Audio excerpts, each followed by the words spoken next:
of the River Tyne.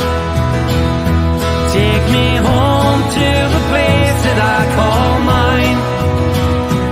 It's a place I love best, 'cause it's better than the rest. Take me home to the banks of the River Tyne. There's lights that burn so brightly, in the northeast sky they shine. From the place that Geordies worship, where legends wear number 9. You can travel right round the world, even meet the Pope in Rome. But nothing beats the feeling of when you come back here to home. No matter how life changes, we'll never be far apart. The northeast always home, and it's always in your heart. Take me home to the banks of the River Tyne. Take me home to the place that I call mine.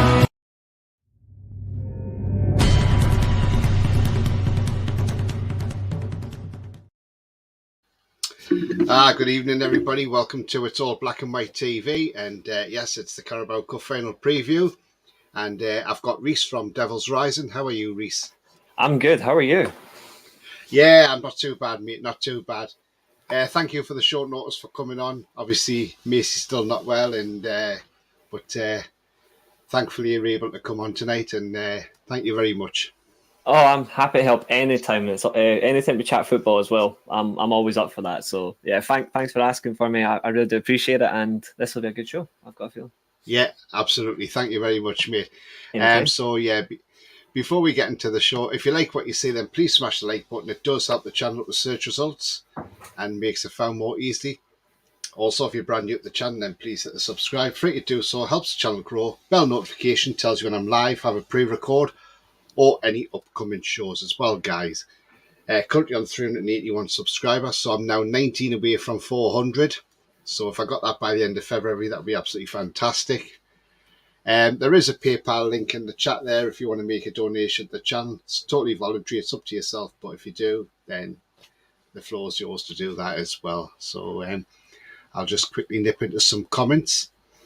Sefton's in. He says, April TV fixtures are out, Tony in chat.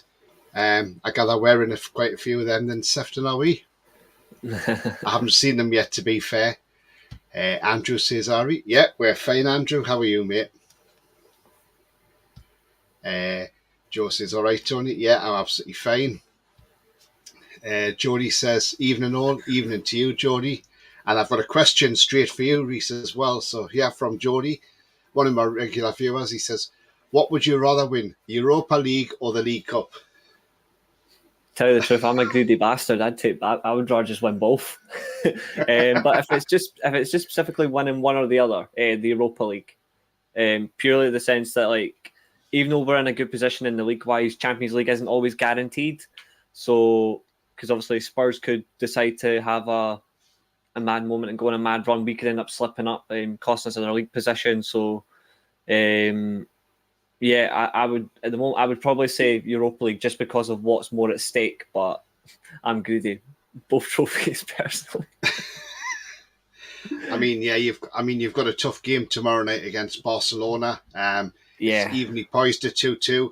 I mean, this is a game that could go extra time, even penalties, and and it doesn't leave you a lot of time to prepare for the cup final. You've only got the Friday and Saturday basically, but. Basically, you've got Friday and possibly Saturday morning before you get an aeroplane or a coach down to London. So, not a lot of time for a turnaround, especially for a cup final, and probably not ideal preparation. But, I mean, how do you see tomorrow night's game going with Barcelona? It's going to be a tough game, isn't it?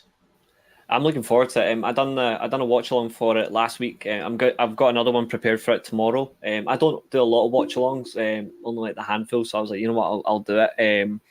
I'm gonna say I thought Barcelona played really well in the first leg, especially over there. We've generally never had good luck against Spanish opposition, as well documented. Mine is luck against Spanish teams is few and far between. One win against Barcelona in 11 games, like.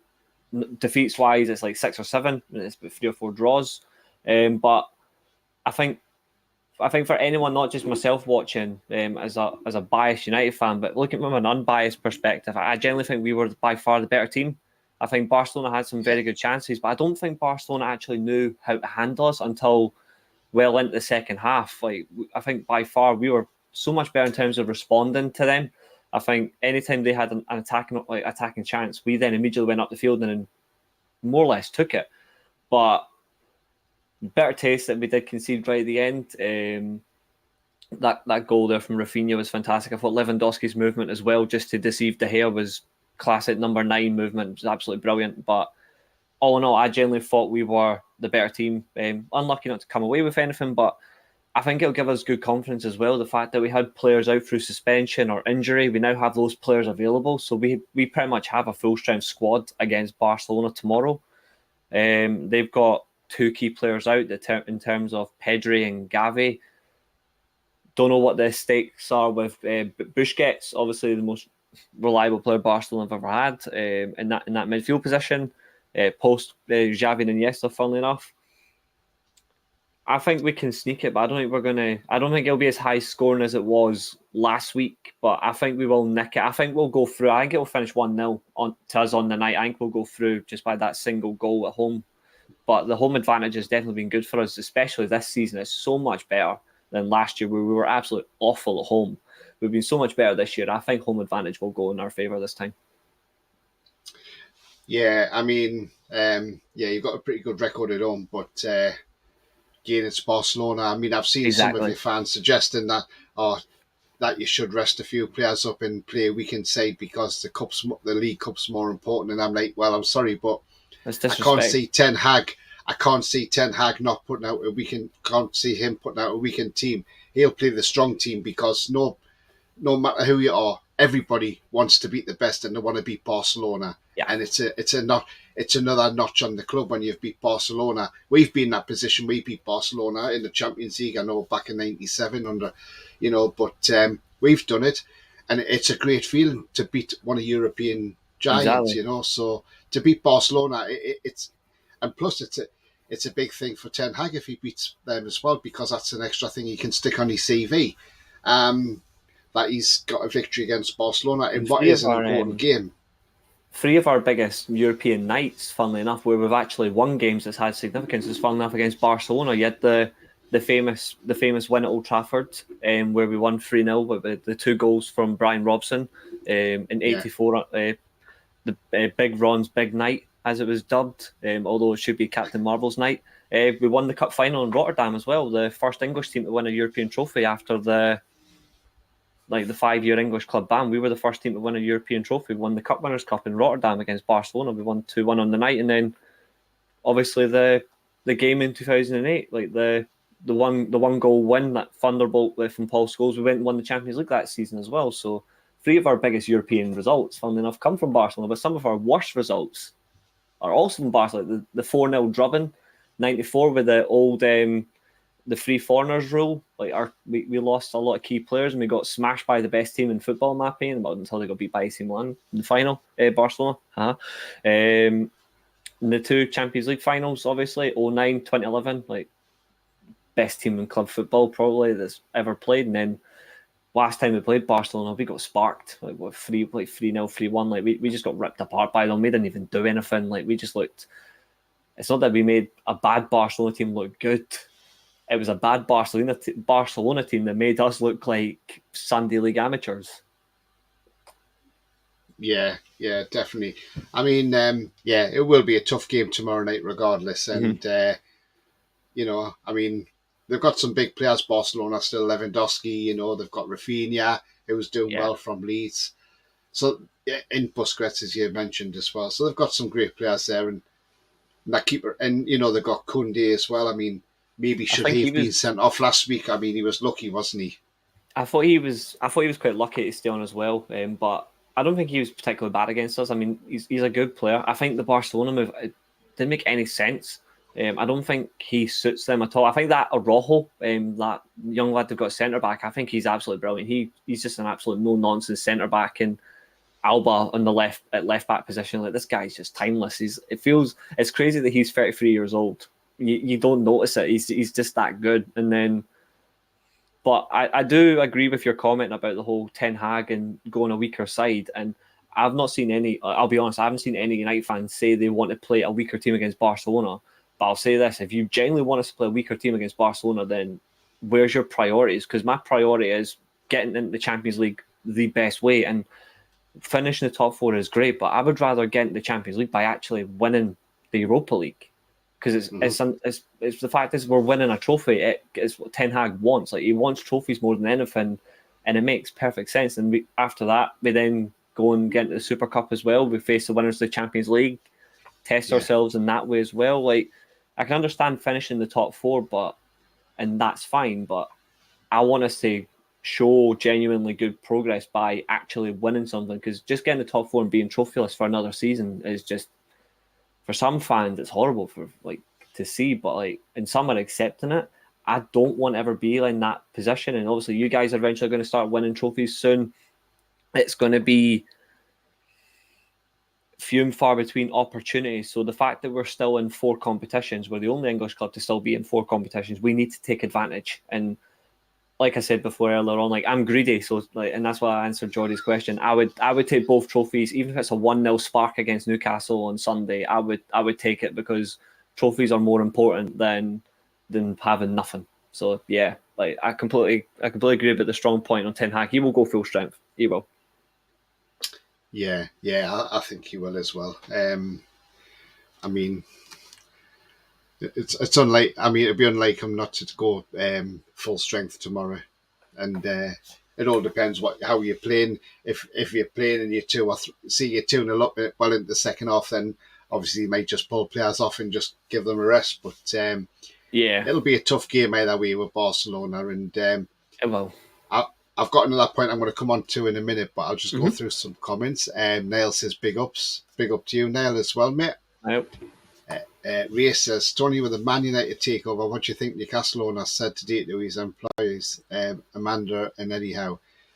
Well, Amanda's one of his co-owners, but I'm not sure what he's probably said. He's probably gone over. He's probably said, look, he's possibly gone there to say, look, he's excited about the final on Sunday. Who knows? They could have been talking tactics like transfers for the summer, thing like that. Who knows? We'll probably never hear what they're talking about. I would just say extra motivation. Hit United where it hurts. United are after the first trophy in 6 years. You are after your first in 54. Your last final, I believe, was the final against us, wasn't it?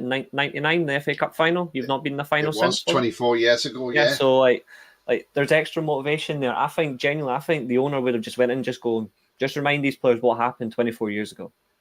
Just remind them that they were in a cup final against a team that went and done history. We lost back-to-back FA Cup finals. Unfortunately, you lost to the 2 best teams in the country at the time, Arsenal, Man United, back-to-back. Just that motivation. Just that motivation of, this is your chance to do something. If you don't do it now, we may never do it. We may never win something. So here's your first final. Go and do it. That's probably all he said. But anything, United right now, where the takeover talks, that's dominating the conversation. And Ten Hag is trying to avoid that. He's trying to make sure it's all about the team, because that's what's more important. But typical United off the field is what's more dominant, and that's what I absolutely despise. Yeah, absolutely. I'm sure we'll get into more of that. Sefton says, brilliant day, winding the ticket scammers up. Oh, nice one. Yeah, there's a lot of them going about at the moment. Oh, aye. Ian says, hi, Tony. Hi, Ian. Thanks for your donation, mate. I got that through. Lovely. Thank you very much indeed. Sefton says, do you think we should have a parade, win or lose? I mean, I'm not sure if we'll do one if we lose, to be fair, Sefton. But I definitely think if we win, I'm sure there's something in the planning there, but I'm sure we'll come to that anyway. Your commentary, I'm going to store it and I'll come back to it, mate. Okay, so Niall says, off topic, shouldn't be writing this. Not sure if anyone's aware of the news, but R.I.P. Stephen Featley, a massive Arsenal fan who sadly passed away. He's not passed away yet, that I've heard. All I know is that he's in hospice home care. That's what I do know. I got told that. From what I've heard, he's not passed away yet, but unfortunately, he's in his last week. he's in his last week of living. Oh, has he had cancer? Has he?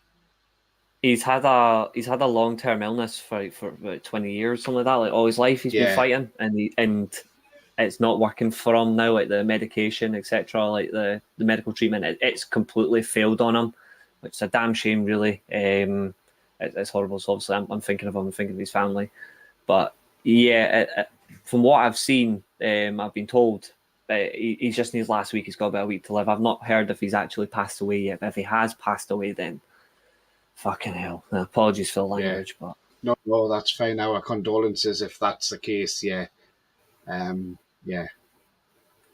very sad. Very. My big fingers are causing havoc with my phone keypad. Yeah, they do, don't they? Ian says, I think we should if we win. Yeah, absolutely on a parade.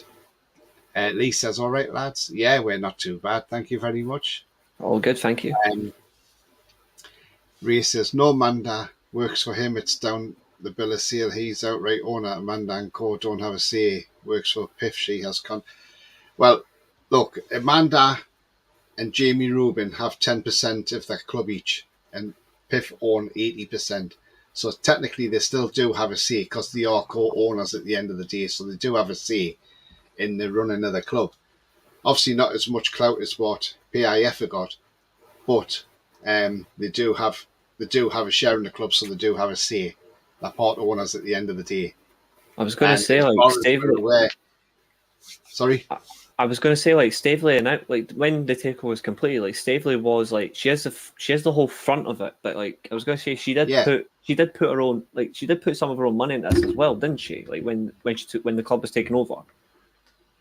Yeah, I mean the thing is, yes, Yasser Al Rumayyan is the chairman and everything, and they've got the majority stake, but at the end of the day, you'll always listen to what they want to say, and they'll all get around the table together and talk. Aye. So I don't think there's any sort of animosity between them.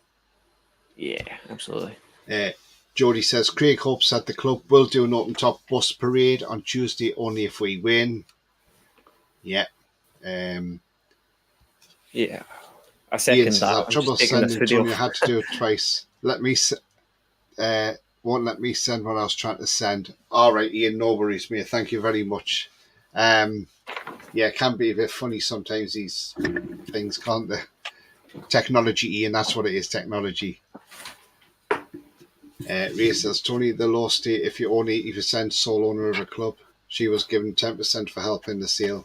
Again, well, at the end of the day, Ray, she's got 10% of the club, so is Jamie Rubin. So I'm sure they've all got a say in what goes on in the day-to-day running of the club. So we'll leave it at that one for the time being. Got to be properly in the look. Yeah. I'm going to go to. Hang on. Sefton says, "Is there any news with the court case with Ashley and Amanda?" Do you know what, Sefton? I've not heard another thing. It wouldn't surprise me if it's all been settled.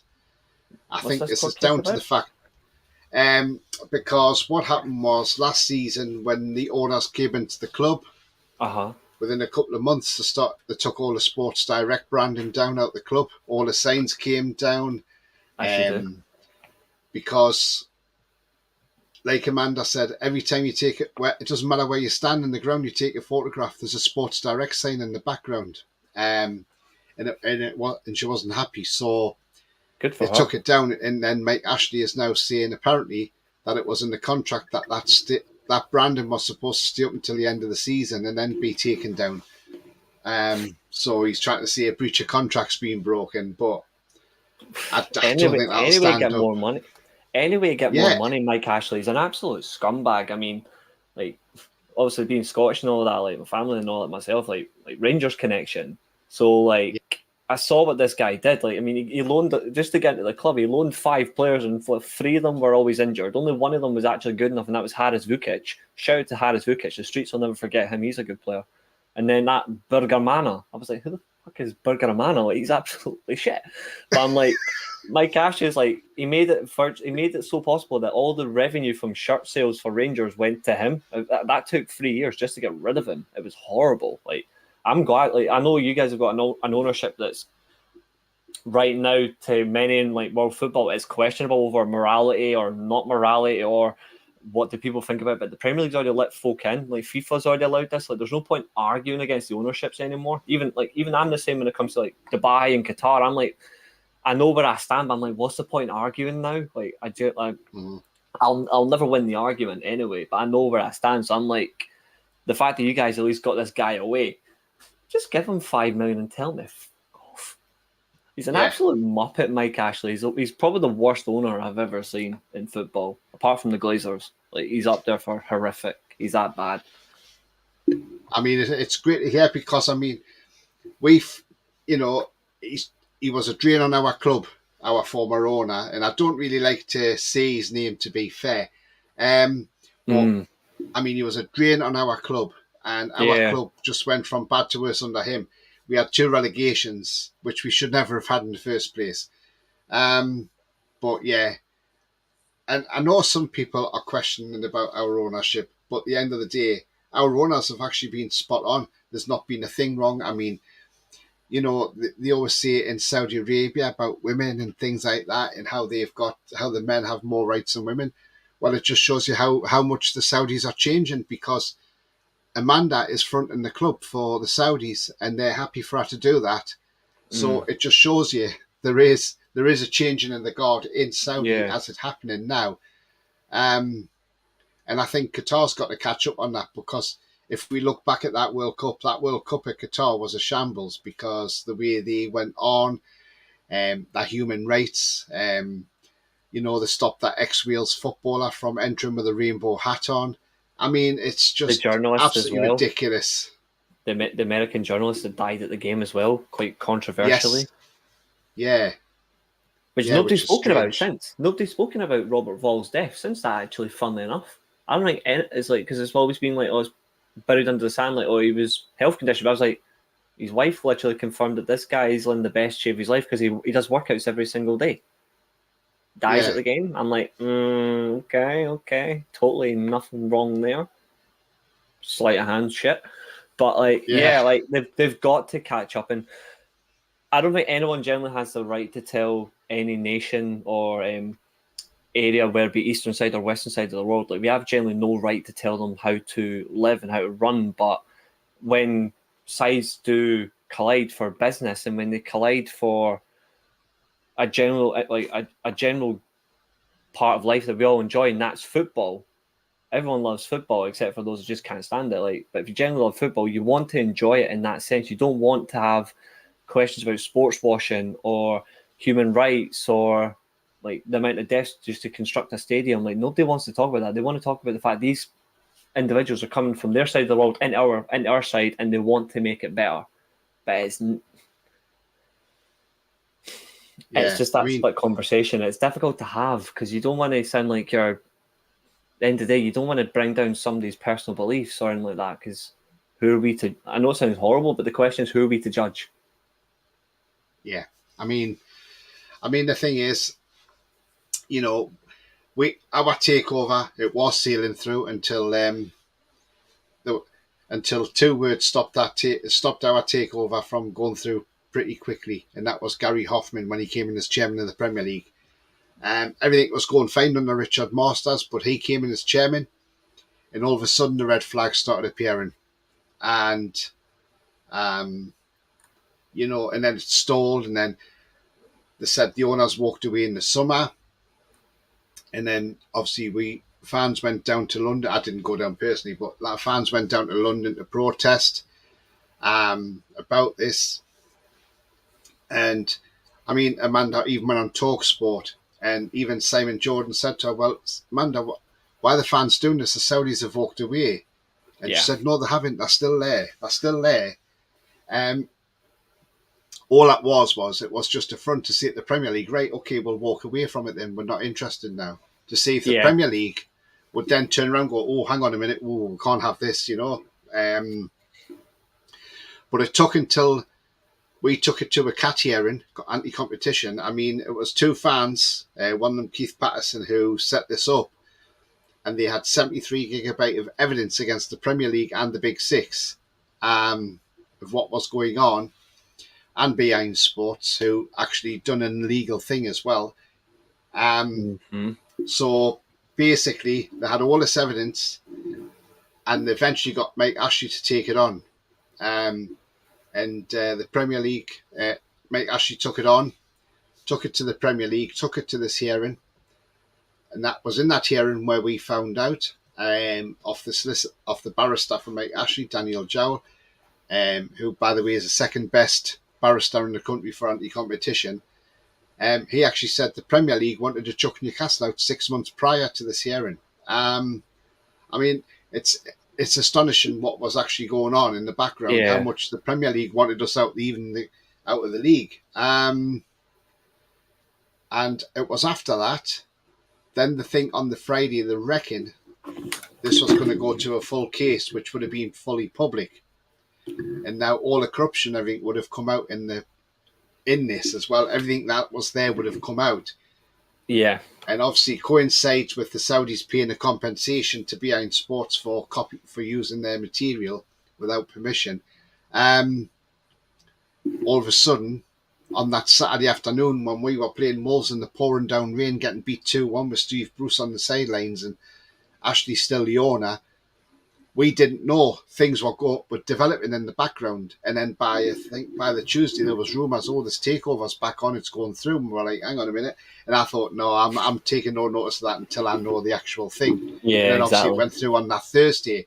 But they reckon that's where the takeover come from, because the Premier League, especially Richard Masters and Gary Hoffman, and obviously a lot of the Big Six, they didn't want the men in the little blue uniform knocking on their front door saying you're nicked because for corruption. So that's why the takeover got pushed through, and makes as sense. much as people didn't like it, and but our owners have done everything properly. We haven't gone and broke any rules. We haven't broke FFP rules.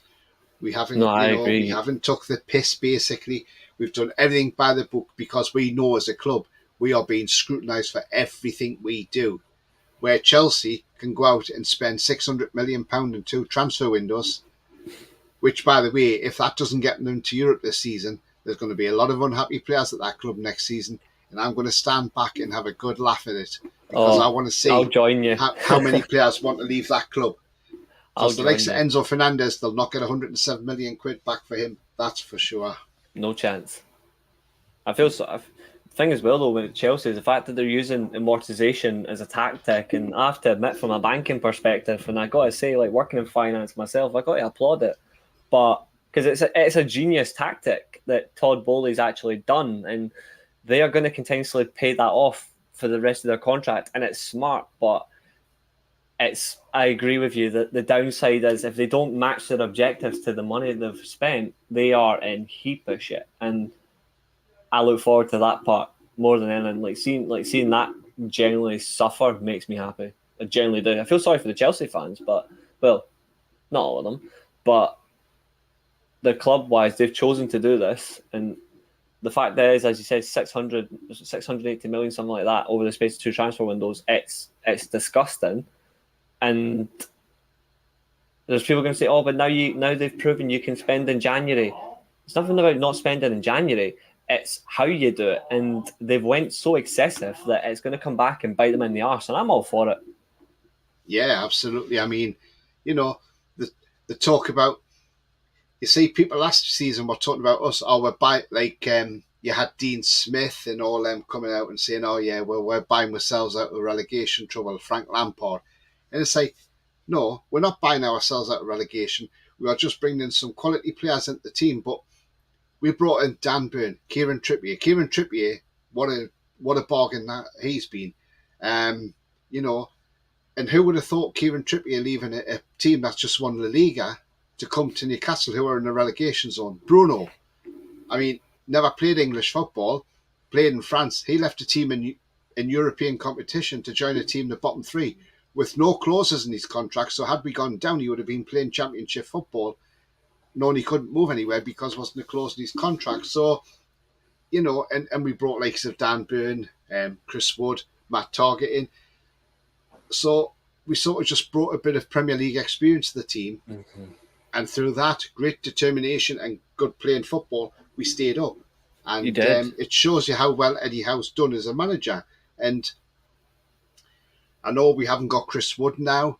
He's gone to Forest. Now he's joined them permanently. He'll be joining them permanently now because he's now activated the 3-game clause that he had, which is a genius from Newcastle. That's the funniest. It's the funniest clause I've ever seen in a contract. Just you play 3 matches, mate, and then you're gone. Yeah, priceless. And I mean, all in all, it works out the deal at £19 million, which means technically we've only paid £6 million for Chris Wood. So that 25 million's now disappeared, basically. And it's good business. It really is good business. Sefton says, Lee says, had to get to bin out all the shit in the ground. Yeah, absolutely. Sefton says, my apologies, Reese. That's all right. Sean Stevenson says, Dirty Hunt's good enough for them. Hail, hail. Celtic fan then, I take it. Must be. Jody says, Harris Vukic, Shane Ferguson, Kevin Mbabu were 3 out of the 5 players I can remember the fat fella sending up to Rangers. Yeah, I can't remember the 4th one, but the other one was Gael Bigamana, or however you pronounce his surname. Yeah, Bigamana. Yeah, he was one of them. I can't remember who the 5th man was, but the only one I wanted was Vukic, because he was actually quality. And Kevin Mbabu is a good player as well. Like Fulham have got a good player in their hands, but Vukic I really do like. He's gone. He's not at Fulham now. I don't think. I think he went. Oh no, he went in January. No, he's went to. Where's he gone now? Is it Turkey or Switzerland? He's went. I was going to say he went on loan. Yeah, mad that they let him go. They should have kept him. We should have kept him. Really, I don't know why we let him go. He's a good player. Ian says, you don't like Rangers, do you, mate? He says, because I support Celtic and all. That's a shame. I have to just say as is, that's a shame. Jody says, Rangers v Celtic and NUFC v Man United on the same day. Which one was a Saturday and the other was on the Sunday? Oh, yeah, because it's all on the same day, isn't it? But that's right. Surely that'll be an earlier kickoff, won't it, though? Like 12:30. Yeah. Ian says, me too, Jody. At least they're on at different times, though. Sefton says, question, meeting Bobby Charlton on a golf dinner many moons ago in Chester. Had some great stories of his time at Man U. Have you ever met him yourself, Reese? I haven't, but I really wish I did. I really wish I did, because he's an absolute icon. And he's a legend of the game itself. So, and I've got all the respect in the world for Bobby Charlton. But no, I've never met him, sadly. There's your answer for that one, Sefton. Jody says, Gary Hoffman, Amanda Steelyard passed due to Barclays Bank, and that was the problem. Yeah, they did. I mean, also, after the takeover went through, Gary Hoffman put his 3-month resignation notice in to say, I'm leaving the Premier League. That was because he failed to do what he was supposed to be doing. That was to stop the takeover, and it didn't work. But then he also had problems at Monza Bank as well. So maybe that was one of the reasons he had to quickly go. Sefton says, one of my all-time memories is meeting his uncle, War Jackie Milburn. Yeah, legend. Absolute legend. Another icon. Yeah. Harry says, once the cat case started, they never stood a chance. Absolutely. Absolutely, Harry. I heard that the club was sold during the Wolves match when we all thought it was the end of our club. Yeah, it wasn't completely sold. Obviously, we had to wait for Premier League approval, which that took till like 5 o'clock in the evening, didn't it? And then all the shares and everything were transferred, and the money was put in Mike Ashley's bank account. Yeah. Sefton says, what's your thoughts on the possibility of the Qatar ownership? I've got to be honest. I mean, I think I'll just basically say what I said earlier on. I'm not for that type of ownership. I've never been for it. But and then again, though, I'll take anything over the Glazers for what they've done to United since they came into the club, leveraging debt to get into the club, taking assets out, leaving the club in excess of £1.5 billion in debt. Our stadium's fallen to bits. I would take Yeah. anything just to get rid of them, but I'm not. I'm not for it, and I never will be. But just like in life and football, whether you're for it or against it or not, like once they're in, you've got to accept it, and I have to. I'll never stop supporting United, but I'll always be. I always know where I stand when it comes to this sort of ownership. I'm not. I'm personally, I'm not for it. But if it means getting rid of the Glazers, then I would take losing my own soul to get rid of the Glazers personally. Yeah, absolutely. Harry says Dickie Masters has been to St James's Park to watch Newcastle this season. I think he should have got told to F off. Yeah, definitely. Harry says also, surprised Mr. Sinclair isn't on the channel with him being a secret man. That Good seems old to John Sinclair. always follows John, that comment. Doesn't it? I've known John for a while, and that comment always pops up to him. So it's even funnier when it's when he's not here, and you can still make a dig at it. So yeah, he's definitely a secret Mike. Exactly. He's got to be. Jody says, thoughts on the City situation with the FFP, Reese? I think unanimously. I don't know what everyone else thinks, but considering the fact that it's been going on for so many years and generally nothing has happened, and it's went to the arbitration court as well, I'm just going to say no. I don't think City will get found guilty. I honestly don't think they will. I think it's ridiculous that so much is still ongoing when if they were generally guilty, something should have happened by now. And I generally do think they are guilty. I do think they are. But in the light of it, they've never once been proven it. Any circumstance like with fines or bans or anything has never really happened. And I don't think ever will. And it annoys me to that sense because like if they're generally guilty there and if like 100 cases like where they've been found where they've breached, then something has to come from it. But they've got damn good lawyers. They're operating in that sense where they know how to deal with it. Yeah. I don't think they're ever going to get caught personally. I really do, and I hate that. We'll see what happens when this is all pulled out, but I'm sure we'll find out in due course. Lee says, as soon as we get a new kit sponsor, the bet that Castoro taking the P, £25 for a Wembley scarf, not worth it. Absolutely. I mean, I showed this the other night, and they've brought out another training kit as well, and I just think, it's just getting absolutely ridiculous with Castoro. They're bringing out tops and, trying to get fans to buy stuff more, and if we get rid of these at the end of the season, I'll be happy with that because, to be fair, I'm not happy with Castoro. A lot of people aren't happy with Castore. But then when you think Wolverhampton Wanderers had a problem when their players put their shirts on and the Wolves badge was upside down. So, it just shows you it's not a great company to deal with. But I'm sure we're working in the background to try and change the kit supply, and hopefully we can do. Another thing as well is they do design nice kits as well. Castore, they do design nice kits, but I do agree they do have some problems that are really annoying. They do have they do have those mitigating problems, but shirt wise, I think they're really nice. But I do agree. Yeah. I like coffee. Hi, Tony, Reese and all. Nice to see Reese on debut on Tony's channel. Thank you very much, Coffee. Hello, I like coffee. Yeah, I like coffee's amazing. He is, isn't he? It's a good laugh. Jody, I like coffee. I prefer tea personally. Oh, let it go. Tea is nice too, says Coffee. He says, I think Al Ramayan will be attending the game at Wembley. I think he will be. Yeah, he'll definitely be there on Sunday. There's rumours that Mike Ashley's been given a ticket because apparently it's part of the thing that if Newcastle got to finally he was having an invite or something. Whether it's true or not, we don't know. Whether he'll turn up is another matter. I don't think he would dare, would he? Lee says, with living in Berwick, they have a Rangers bar, Red Lion, but also have a few Newcastle flags there as well. Nice one. Yeah. Jody says, I'd love if Fergie, Bobby Charlton, Steve Bruce's boys take one hell of a beating on Sunday. How are you, the lads?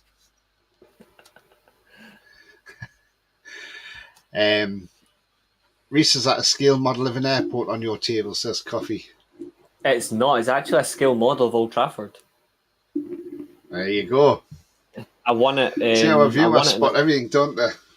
Oh, yeah, they do. I actually, funnily enough, it was There's a guy I know who's an architect, and he does stadium designs. Yeah, it's called Stadium for Ants. Shout out to him. He's a brilliant guy. He does scale models like Ibrox, Signal Iduna Park. I think he's done St James's Park as well, and he done that for it was like charity, and randomly pulled out of a hat. It was me that won it. Wow, excellent. Yeah. Nice one. There you go, Yeah. Coffee. There's your answer. Jody says, thoughts on Man U's defence this season? A lot better than last year, put it that way, and it definitely does help that we've got a stable back four. We've got two of the best centre backs in the league, like in terms of collective partnership in Martinez and Varane. Even when Varane's injured, like Martinez just steps up really well. It's great that he's shutting down that clown Carragher, like for getting it completely wrong, and the sign of Casemiro has definitely helped as well because we're a much more stable unit in that way. So, in essence, I'm very happy about our defence in that sense. I'm very happy because it's helped us more clean sheets than last year. We've got more wins at home as well, purely because of our defence. So I'm happy with that. Yeah, absolutely. Gastoros Scouse, what do you expect, says Harry? Absolutely. Yeah. Sefton, do you think having a game on Thursday is a disadvantage of playing on Sunday? Yeah, I mean, the fact as well that we played, obviously we were in Barcelona last week. We had the early game, but even so, early kickoff or not, we then had to fly back to then play Leicester at 1 o'clock, which I didn't agree with. I think if we were going to play in the league, we should have played in the afternoon. Like we should have been the later game. Like I was quite annoyed by that. But the fact that we still managed to deal with Leicester as well, who have been in fantastic form as well. We then took it to them and beat them comfortably. I'm okay with that. We're coming up against a different opponent this time, an opponent who fantastic defensively as well. Who they just need to score once, and it's hard to beat them because just you guys are really good. If you just get one goal and you can shut it really well, you are really good with that. Or if you really want to, you can just turn up and score goals for fun. So it is a disadvantage, but the fact as well, like you guys, we generally have a good squad as well. We have had to adapt without our best midfielder. You've had to adapt without your best midfielder. And we're still picking up good results. So if it had been in Barcelona to then play the cup final, I would have been more worried. But the fact that it's playing at Old Trafford and then playing at Wembley, we will at least have a little bit of a rest in between rather than having to get a straight flight back and then having to worry about that. So it's a disadvantage, but it's not as big as, say, last week. I think it's going to be 50-50. I think the fact is, like, we're coming into in a good bit of form as well, like you guys. If I'd been Barcelona, then play the cup final, I'd have been much more worried. But I'm not worried. It's just about just breaking through your defence. That's more worrying than time, really. Yeah, exactly. Yeah. Harry says, stand up if you hate the fat fella, stand up. At least I know that chant isn't being changed towards me. Yeah, exactly. Yeah. Yeah, we're going to come on to this question, Harry. And Jody says, do you think with our high intensity pressing, Man United will struggle on Sunday? Good question. I'm gonna be honest. We are the only team, we are the only team that's gone Arsenal and stopped them scoring this season at home. You have, and that was based on my answer. And I think it depends on how long the game stays 0-0 for. I think because you guys play really well and like with the press, that you really do that really well, especially when defending as well. I really do appreciate that, and you defend from the front, and I've always loved that about football. I think for us as well, we've done it against Leeds, we've done it against Leicester, we've done it against City when we beat them in the return game in January. We can take a high pressing team and we can defend really well, and it's just like we can dominate the possession or we can hit you on the counter. We can do either or. Same with you guys. Like you can dominate the possession or you can hit on the counter. I think it's quite funnily enough, two teams in different positions right now, but near enough identical style. Near enough identical. Yeah. The only difference is those users are just so much better at defending. I think we're much better at attacking. I mean, 2 goals scored in 12 consecutive games as well. We haven't done that since the 50s. Like we are like in such a position where if we score 1, the floodlights open. If you score, They're not opening. Like you guys are so good at defending. I think it's going to be so good to watch on Sunday. Whether we win or lose, I think there's so much running for both teams. For us, it's our first trophy in 6 years. For you guys, it's the first in 54. I'm looking forward to it. But I think the one thing that Newcastle have got to do against our team on Sunday is shut out our midfield. If you shut out our midfield, we are in massive trouble. Because like Rashford right now, he's been the best player in the Premier League since post-World Cup. I don't think anyone can argue that. But if you shout our midfield, getting the ball to him, he has to come back and get it himself. And then that's where we've got a problem. Because then there's not enough space where he can come in. But if we've got the ball and controlling it, feed it through, then we've got something. I think Kieran Trippier's a really good defender. He's a brilliant fullback. But I think he's going to need to double down on Rashford. Like, he will need help on Sunday. Will he get it? I don't know. But he's in such amazing form right now. It doesn't matter who you are. Like, he will take you on. And it looks like he's going to score. But I think purely for us, it's can we shut you out, and can you shut us out? I think it's more or less the battle of the midfield is going to come down to midfield for me on Sunday, and I think that's the difference. I don't think it's about the intensity of how we play. It's can your midfield keep ours quiet, and can ours keep you quiet? I think that's the only difference on Sunday. Yeah, I mean, the thing is, with our team. I mean, I even said to John Sinclair back in the summer, maybe June, July. Yeah. Because there was they didn't know if Rashford would stay at the club or not like that. And I said, do you know what? I'll go and buy him for 60 million. And John went, oh, no, I don't want him near the club. And the chat went into like, oh, no, why do you want Rashford? We don't want him. We don't want him around the club. Yeah. And I'll tell you what. I said to John the other day, now I bet you wish that we had took Rashford. And he said, do you know what? He says, you were probably spot on about that. Because I said, the way Eddie Howe is with players, you would have had Rashford playing 8 years now anyway. So, we'll see what Eddie Howe's done with players, He's improved so many players at our club. I mean, the thing is, no bigger improvement than this lad, Joe Linton. I mean, he came in as a £40 million striker. He's never a striker. And, and he got a lot of stick and the fans wanted him out the club. Now he's one of the best midfielders in the Premier League. And he's just one of a number of players he's improved. I mean, he's even improved Mickey Almiron. I mean, he's in double figures. First time he's ever scored double figures for Newcastle. I mean, the way he's playing is absolutely fantastic. And it just shows you what Eddie Howe can do to these players. Yeah. And shout out to Jack Grealish for being a complete clown and getting him completely wrong.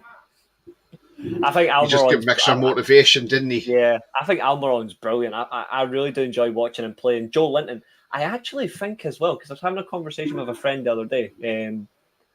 I actually think when you look at it, he hasn't particularly been great at United, but when you look at what he's done since he came in, I actually think Ten Hag has actually done the exact same thing with Weghorst.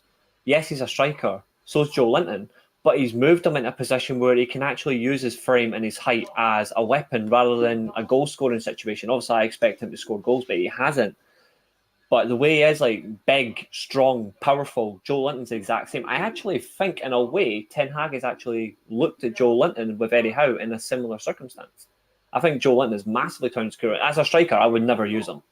No. Yeah. I couldn't trust him in front of goal. But in midfield, where he's an absolute weapon any day of the week. And Almiron, what a brilliant player. He's a pressing machine. He is. I'd have my team all day long. Yeah, absolutely. I mean, last week, our form coming at the Cup final, right, okay, hasn't been great. Let's be honest. Since we beat Southampton the second leg, we failed to beat West Ham. We drew with them. We had a draw with Bournemouth away. We lost to Liverpool last weekend 2-0.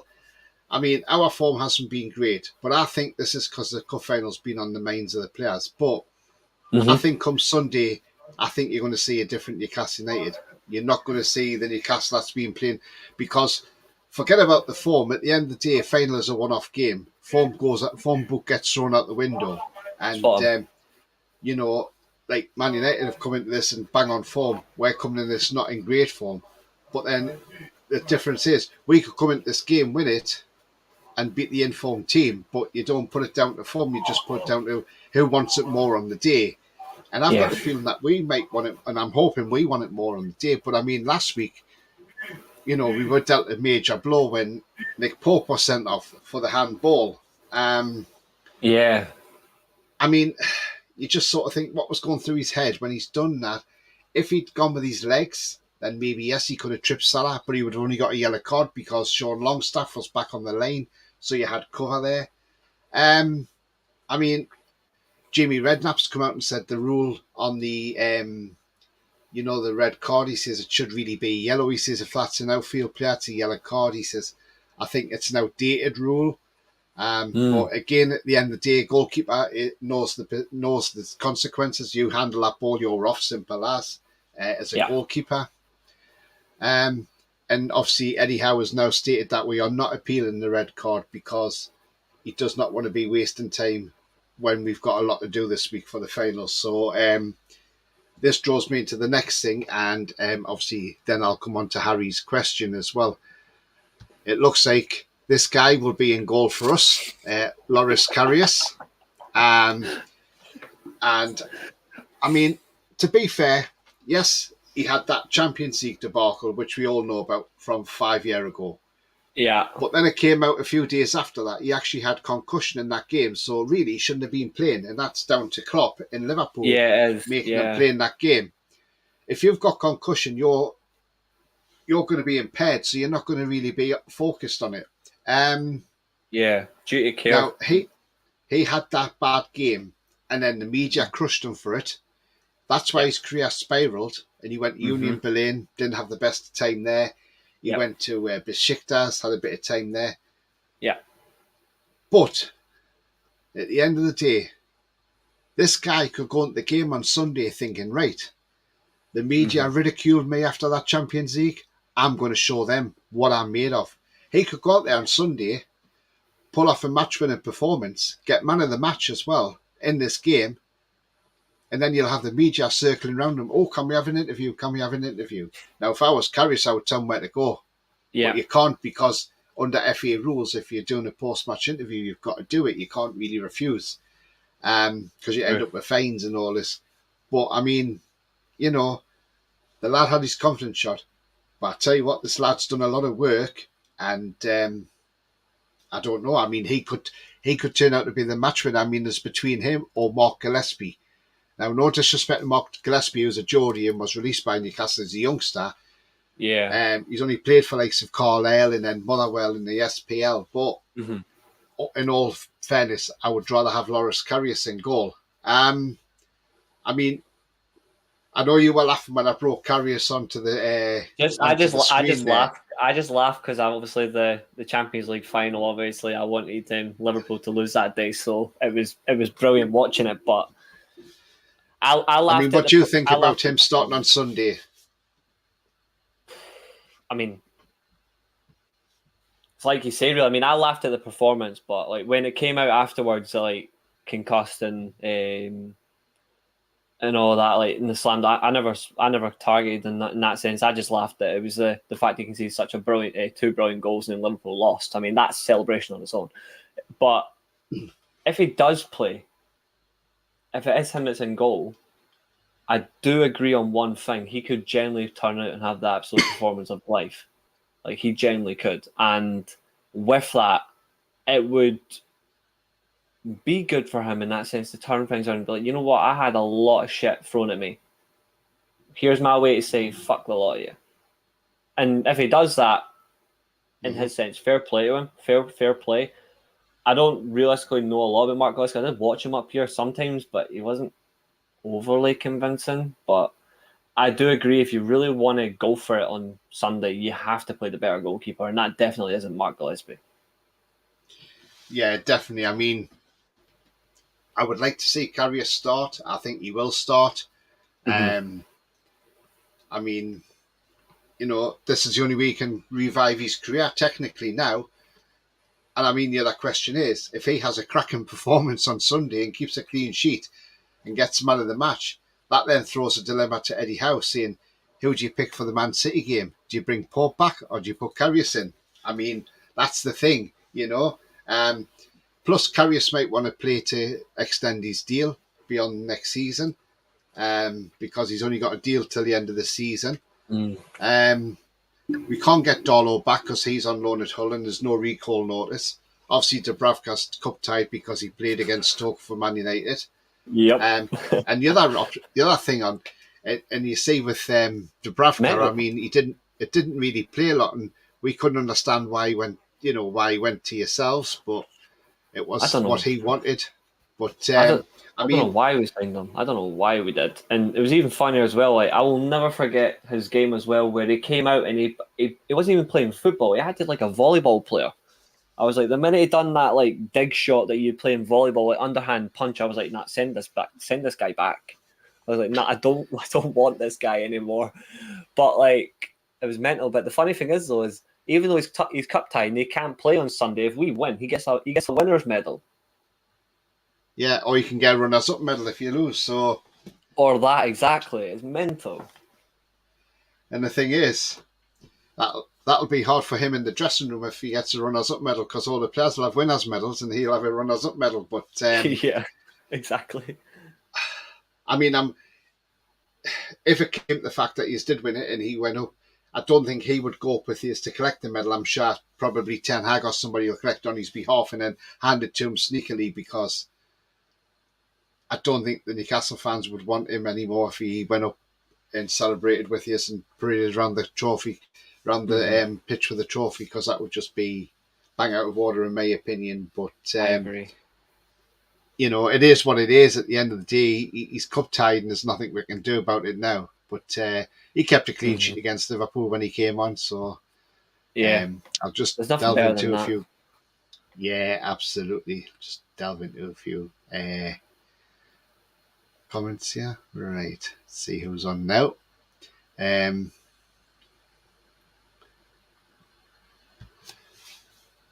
was that one. Mighty Mag says, hi Tony, my COVID is rife, so Wembley is off. Oh no, Mighty Mag. Oh, not a great one. Yeah, because he had a ticket as well. Ah, man, I'm sorry. Sorry about that, man. Yeah. Especially first final in 24 years as well. That's a shame. Sorry about that. And he won it as well through Carabao. Oh, that's even worse. Win it as well. It is, isn't it? So what are you going to do with your ticket, Mighty Mag? Let us know. Sefton says, bounce back ability on Sunday. We need to get it Man U early and with Bruno back in the middle. Absolutely, yeah, definitely. Lee says, Longstaff came on great as well. Yes, he has, absolutely. Under Eddie Howe, he's back to the player he was under Rafa. Rolly says, hi Tony, hope you're having a good show. Thank you very much, Rolly. Jody says, one game shouldn't define a player's career. Karius goes into the match with a point to prove against Man United. A man the match performance will put pie on everyone's faces. Absolutely. I mean, even Klopp came out last week and said, he's a good goalkeeper, Karius. You know, he says, but he did have concussion. Yeah. Jody said, Reece laughed because he's a Man United fan. They hate Liverpool. Spot on. Hate them with a passion. Harry says, I've heard the lads from Arfida saying they're bringing the bricks down to Wembley to build a wall so we don't have to worry about who's in goal on Sunday. Harry's answered that one about what's about Dubravka. Yeah, he answered that one. It made no sense. Jody says he's going to give the doggies ticket. But yeah, I mean, looking at the game on Sunday, as I say, we haven't got Nick Pope, so Karius is going to be possibly the goalkeeper that starts. I think we'll have a pretty much unchanged lineup. I know Joe Willock will be fit, but I can't see him walking straight back in. I think he'll be St. Maximum on the left. Obviously, Anthony Gordon's cup tied for us, so he can't play either. I'm going to ask you a question about him, actually, because I find it weird. What do you make of him? Because I personally think at Everton, I think they overrated him a bit too much. I know he's a young lad, but I think their fans overrated him a bit, and I wasn't too keen on him. But I was like, I think personally you got the wrong person. I would have thought Newcastle would have went finally. I thought you would. That's actually brilliant. I love Flash Gordon. Proper comic book geek me. I thought you would have signed James Maddison. I was very surprised when this one came out. I was like, surely these are going to go and sign Maddison. But I was like, where the fuck did the Gordon thing come from? I was like, Jesus. I think he's a talent, but I thought like the Everton fans overhyped him and overrated him a bit too much. But I will admit though, that play that he did through Callum Wilson, like on his debut, I thought like that no look pass was absolutely brilliant. I got to give him credit for that. I thought that was genius from him. But just generally, what do you make of him? I mean, it's too early to tell. He's just into his career, but I mean, I've always said, you know, I'll always back any player that comes into the club. But what I've always said, and guys in the chat will back me up on this. I said this during the transfer. I've done a show on it, and I said, look, the thing is with Anthony Gordon, he's a rough diamond that needs smoothing out. And under the likes of Frank Lampard, who is, I'm sorry, but he's not a great coach, Frank Lampard, and maybe he just hasn't coached him to the best of his abilities. Where Eddie Howe, we've seen what Eddie Howe can do with players. We've seen it with Joe Willock. We've seen it with Sean Longstaff. We've seen it with Joe Linton and Almiron. We'll see what Eddie Howe can do with these players. And he's only 21, so he's got a long time to go in his career. He does. Now, Eddie Howe might say to him, right, okay, he's watched his game, and he's probably thought, right, if I tweak this, tweak that, I can make him into a great player. And the thing is, I've always said this, if it turns around, that he turns into this great player, £45 million might look like a bargain, and then a lot of clubs might look and think, wow, we should have gone in for him because, you know, he could be worth double that. He could be an absolute gem. Or he could go the other way and be a total flop, but I don't think he will. I think Eddie Howe will get the best out of this guy. And I think he's going to be he's going to be in the team for years to come. He's got ability, that's for sure. And like I say, it's that rough diamond that just needs smoothing out. And I think Eddie Howe will smoothen him out. And I think once he does, I think we'll have a terrific player in our hands.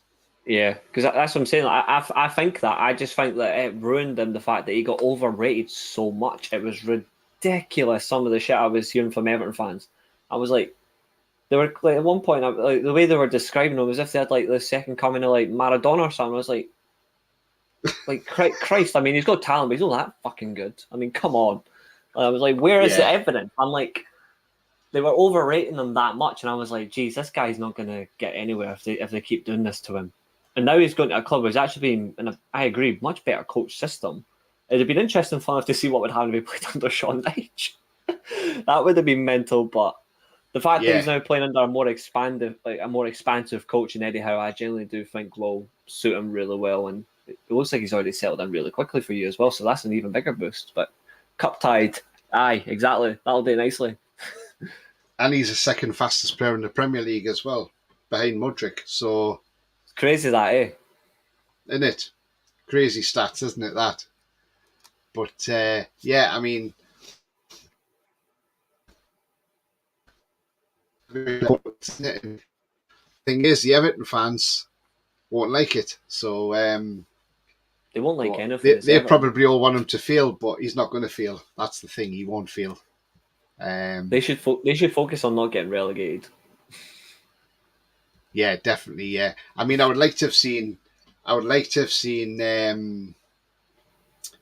Maddison come in, but the thing is, I think we're waiting until the summer to get him because he was still injured, wasn't he? So, do you think he'll still get him? I think we can in the summer, and because he'll only have 12 months left on his contract, the fee will come down, and then Leicester will think, "Oh, we should have accepted the fee last year off us." But the problem with last year was they didn't really want to sell him. But the longer they leave it, the more the fee's going to go down and drop. But out of that fee, they've got to give Norwich a 15% sell-on clause, and they've got to pay the whole lot up front as well. So yeah, it's going to be very, very interesting. It'd be an amazing move for you guys as well, and that could be the difference between being top, like being that team who competes in the top four to being a mainstay. I generally think James Maddison is that good. I think he is quality. And the fact he's rediscovered himself as well on that right-hand side rather than through the middle, it gives you an extra versatile option as well. Playing through the middle, play him on the right. Obviously, I don't see him ever starting the right head of Almiron, but you can literally just slot him into midfield. Easy. Like, I think that'd be an amazing move for you guys. Yeah, absolutely. I mean, I can see him coming in the summer. I can see we're probably bringing in a couple of strikers as well, maybe. And that would then either push. I really hope Isak has a good season for you next year. I really do like Isak. I really do like him. And when you signed him, I was like, oh, for goodness sake, not now, not him. I really do rate the guy. I think he's brilliant, and I just try to think about where else you can generally look to strengthen because it's crazy. I think the only thing that's going to be hard for you is because we saw it as well is the level drop. Like us with Casemiro, your level drops when Bruno Guimaraes is not on your team. Finding that extra midfielder who can like step up a level, who can just take on his role if he's not around. Like we need, I think that's what we're going to be looking at in the summer. Like that's our main focus is getting that extra midfielder and getting a striker in. But for you guys, like massively, like you need another midfielder in there. But I do agree on striker as well. Like, but midfielder, 100%. Yeah, absolutely. Jody says his team would be Karius, Trippier, Botman, Sherburn, Bruno, Longstaff, Joe Linton, Almiron, ESM, and either Wilson or Isak. Yeah, I think Isak could start that game and BB bring Wilson on as a sub. But yeah, Mighty Mag says his brother-in-law's going this season, no state to go. Well, get well soon, mate. And, you've got to watch it on TV. Jody says, who would you rather go with? Oh, yeah, I read that one, yeah. Coffee says, I think we'll get some big names in the summer. I think we will, absolutely.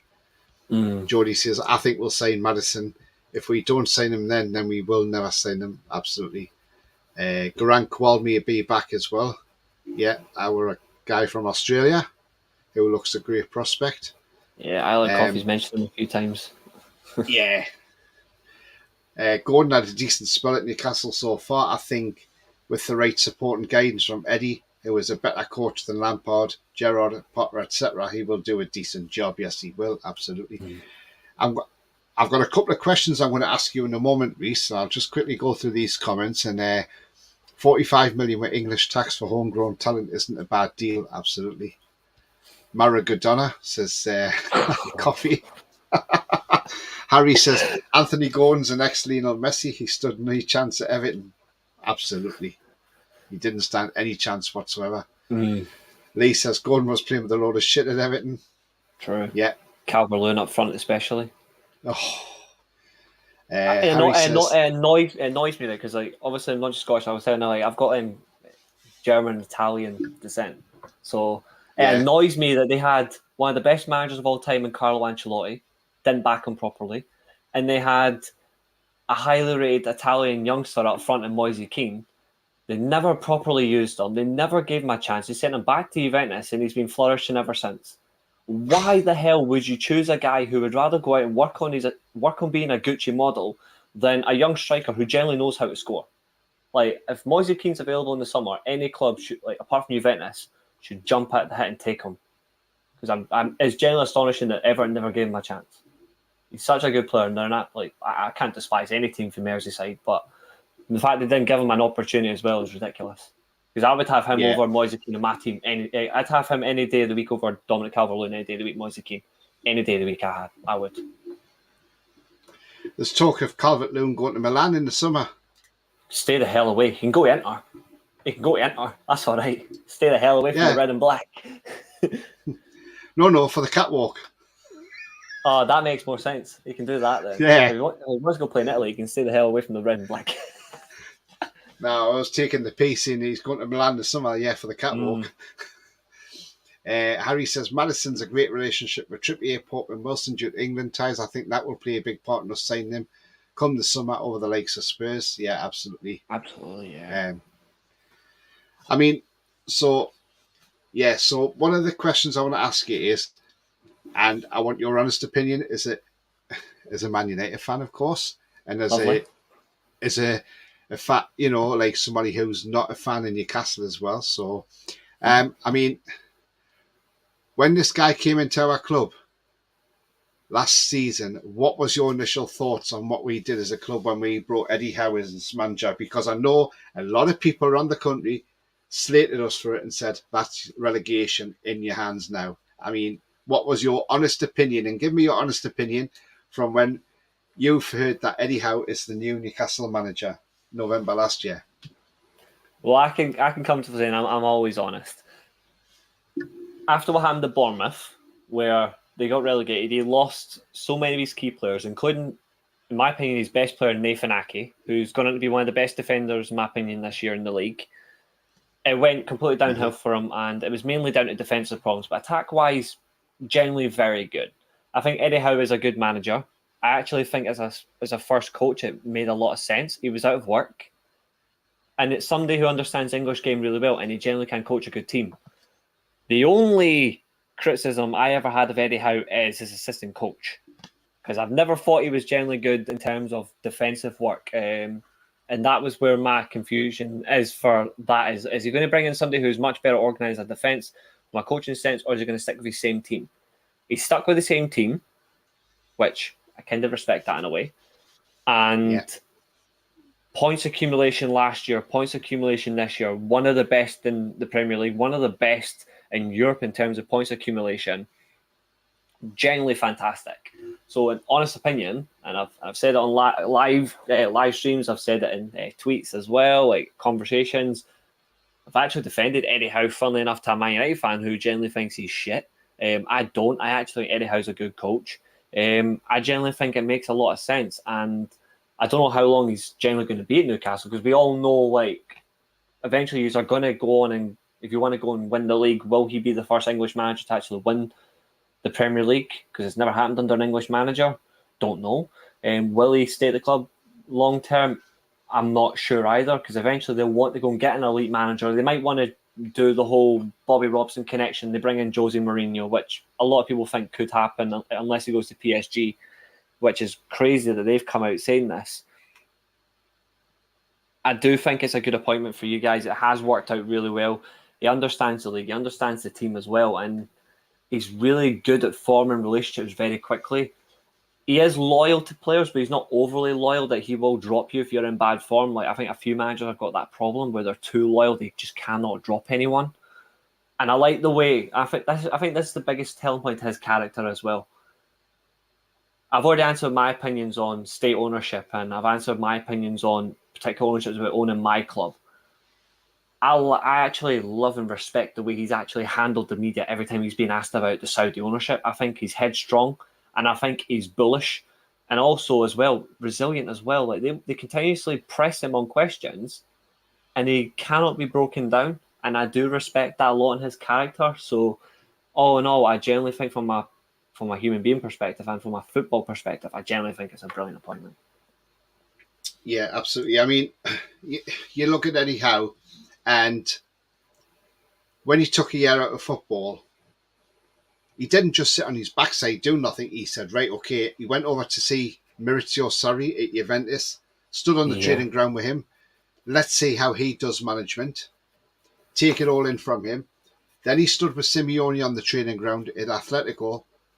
Saw what Simeone done on the training ground. Then he went to Liverpool, same with Klopp, stood with Klopp, seeing what Klopp does. Now, that's made Eddie Howe a better manager. But I think Absolutely. the time he spent with Simeone, I think, is more where you see it more, because I think Eddie Howe has now got a more swagger to him, and he acts a bit more like Simeone type. I love Simeone. And I know you're saying we could get an elite manager, but why can't Eddie Howe be that elite manager? Because I agree. The only way to become the elite manager is, that's where you got to start from. Look where Guardiola started. He was the captain of Barcelona and then got thrown in as Barcelona manager.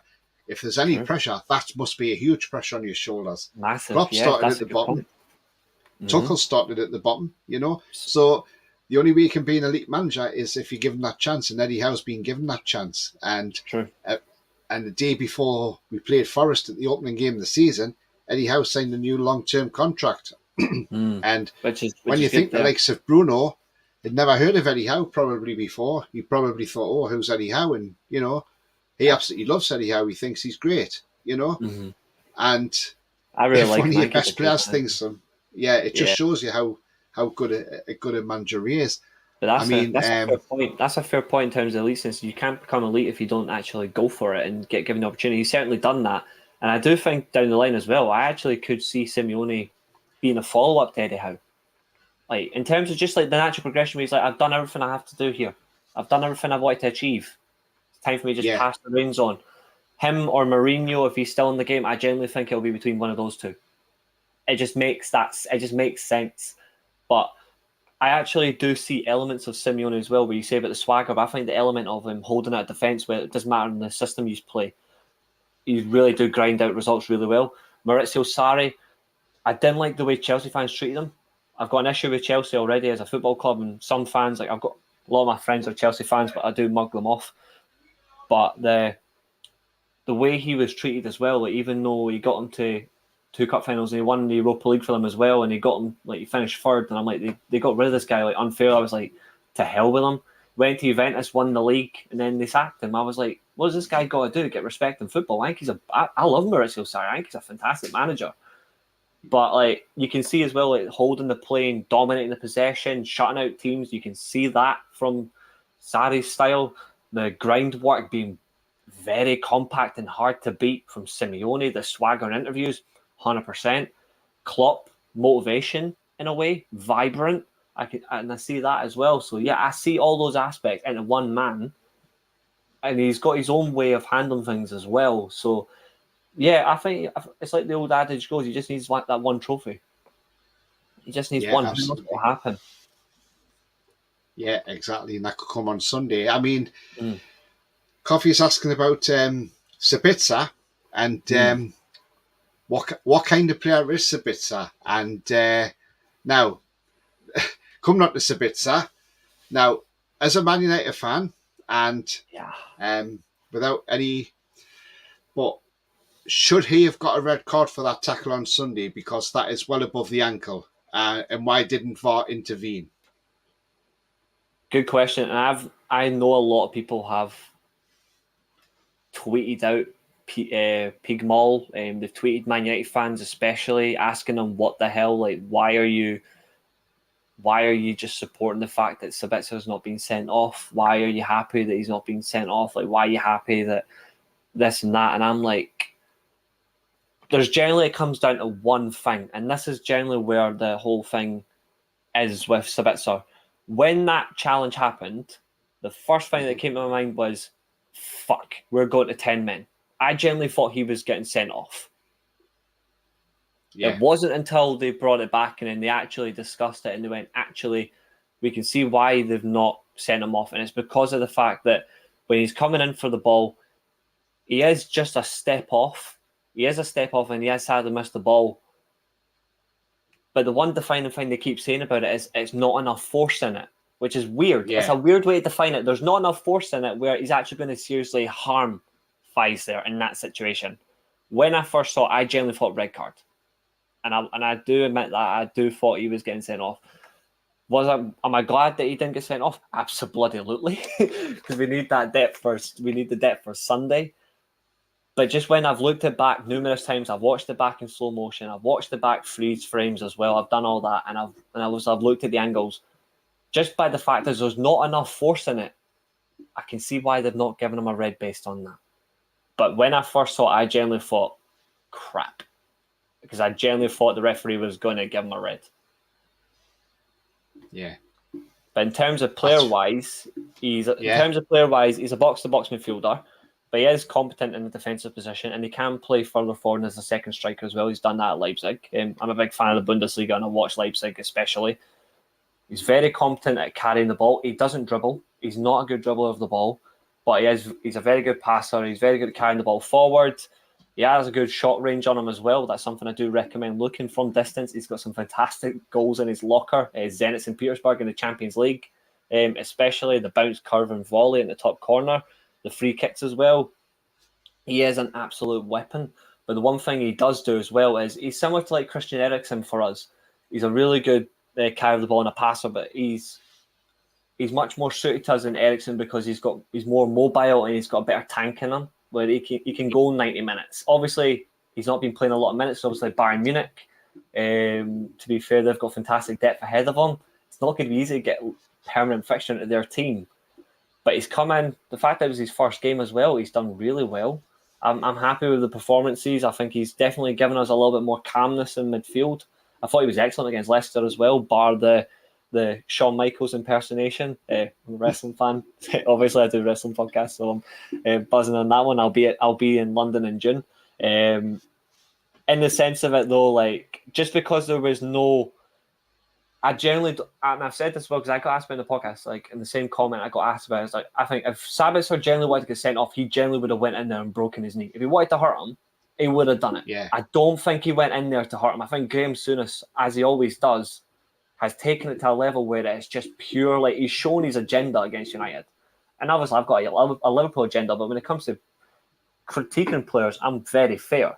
Unless it's a certain player that I don't like, and I'll absolutely lambast them. But with Sabitzer, I'm like, you can clearly see he's not gone in there to hurt him. He's missed the step, he's missed the ball, and he has caught him. I don't generally think there's malice there to seriously hurt him. I generally don't think there is. Yeah, absolutely well said. Yeah. Jody says, Eddie Howe is the best British manager out there at the moment. If we win the Cup on Sunday, they should build a statue outside St James's Park for the fella. Wouldn't argue with that. Mm-hmm. Eddie Howe has now dropped Ryan Fraser to the under-21s today. Yeah, I saw that, yeah. Obviously, clear that we won out the club in the summer. Absolutely. Eddie has the ability to become the league manager at Newcastle with the right players. Absolutely. True. Yeah. Mm-hmm. And Harry then goes on to say Alex Ferguson was manager of Aberdeen in the Farmers League at SPL before Man United. Look how that worked out. Yeah, I mean, he was one game from the sack as well, wasn't he? Yeah, until we had our fortunate Mark Robbins goal against Forest, of winning it in the replay. Yeah, absolutely. That game really did save him. But yeah, I mean, Sir Alex Ferguson as well. Like what he did up here in Scotland as well. I mean, he took like Aberdeen to like Championship glory. He only ever got sacked once in his career. He only ever got sacked once. Sir Alex Ferguson, so even the greatest can still lose his job. But he's also the manager of the last team to ever win the Scottish League. We've never had another champion since him. Never. And that's because of who he is. He's an absolute winner. There will never be another manager or man of that mentality like him that I've ever seen.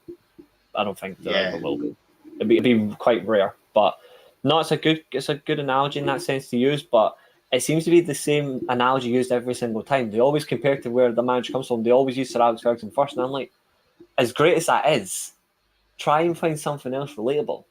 Because it's completely different. Like, no disrespect, but it's a completely different juggernaut. You went from Aberdeen to Man United. It's such a massive... Like, the club was failing for years. Even though we had won two FA Cups under Ron Atkinson, but we weren't really doing anything in the league. He came in, got second, and then he went and finished 11th, then 9th. Like, we were all over the place. Like, it was completely different. But what Eddie Howe has done is, unfortunately, he lost his job at Bournemouth, the club that he actually took so much pride with as well for what he's done. He's now come into a very vibrant, powerfully controlled club, but also one that's got a passionate fan base that's going there week after week, and you can see it just how much passion is in the Newcastle fan base. That's a massive difference there. But what he has done so far though is he's treated it the way he should. He treats Newcastle like a club that should be respected, and that's what he's done really well. So I like that. I think the best comparison you can do for Eddie Howe is actually Bobby Robson.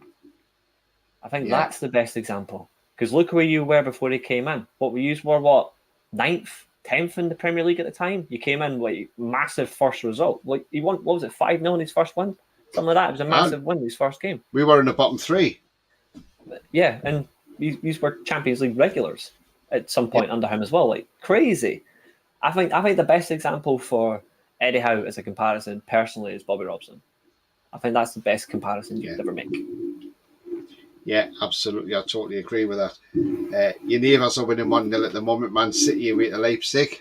And bastards. England women are currently 3-0 up at the moment and on their way to win the Arnold Clark Cup. So they'll be going going to really? retain that trophy. Yeah, they're beating Belgium 3-0. Two Fair goals play, from Chloe Kelly and one from Leah Williamson. fair play, England women's team, because they are like setting a bar for themselves. Fair play to them. Yeah. Sefton says, Newcastle, we were United first, so why do broadcasting outlets insist on calling Newcastle, calling Man U and then Newcastle? It should be the opposite. I mean, It's just always been that way. I see where you've got this one, Sefton. So this was what Sky put out the other day, and I took a photograph of this. Now, Mm. Man United, Newcastle. We are Newcastle United. So why have Sky took our United off there? And I don't get it either. I don't. It's the same with Leeds. It's the same with Leeds. Yeah. And West Ham. See, we were Newcastle United because East End and West End were two separate teams and they came together to form Newcastle. So then we called ourselves Newcastle United. Man U copied the United part off us because we were Newton Heath. They were originally Newton Heath. So when you come to be Manchester, because you got two clubs in Manchester, that's the thing. How did you become United? And that was because you just nicked the name off us, United. Mm-hmm. But personally, it should be on Sunday. It should be registered Man United versus Newcastle United. I'll always call it that because I know what your club's called. I'm not just going to call them Newcastle. The city's called Newcastle, but the club name's Newcastle United. I think it's a disservice to your club generally. I think it should be changed to Man United versus Newcastle United. That's how it should be, and I guarantee you're going to see that from you will hear that like commentators on like Sunday, Manchester United versus Newcastle United. I just think this is like just better taste that this is what they've done, and I think it's quite stupid.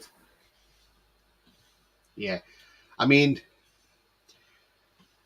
I looked at this and I thought, well, because we were the first team in the cup, I thought we would have been classed as the home team. But obviously, they must have done some sort of draw behind the scenes to draw out who was going to be the home team and who was going to be classed as the away team. I don't know how it's done. Because I don't know how they've done it. I think it was just the first, like the team, like because you played your second leg before we did, so yeah, like you. I'm my first leg as well, yeah. So it should have been like first. From the first winner versus second winner, that's how it should have been. So yeah, you should have been designated home side. Yeah. Not that it's really going to really matter on Sunday, but it's going to be quality anyway. It's going to be a fantastic game.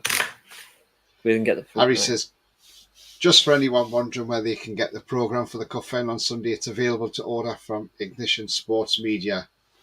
Yeah. Right, nice one, Harry. Thank you very much indeed. Sefton says, I've ordered mine. Well done for posting, Harry. Ian says Leipzig getting beat 1-0 off Man City. Yeah, definitely Ian. I Like Coffee says, Reese, are you, Macy, Chloe and Andy going to Wembley? I didn't get tickets, unfortunately. But I'm doing the watch along tomorrow for the Barca game. I might actually end up just doing a watch along for the cup final as well. You know what, actually? Oh, there you go. Done. I am. There we go. Like decision made. Executive decision made. Executive decision made. Win or lose, I'll do it. Yeah, I am.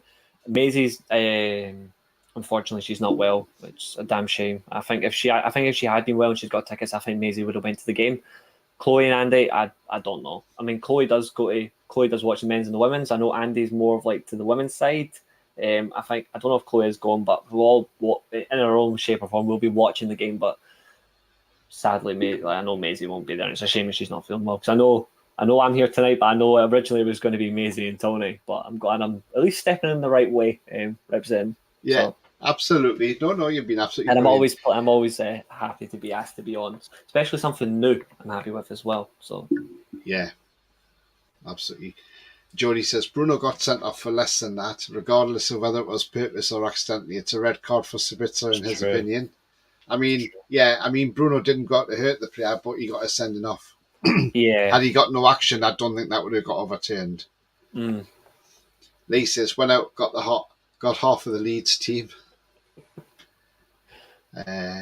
Jody says Eddie Howe left Bournemouth on his own terms. He wasn't sacked. Thanks for that correction. I thought he got sacked. 8-0 correction. Yeah, 8-0 Sheffield Wednesday. Shearer scored 5. Yeah. Jody says favouritism for the Red Half of Manchester by the media and put that already cast Manchester Heath. we came on about that one. And Harry says, oh, it's alphabetical order. That's why Man United's first and then it's Newcastle second.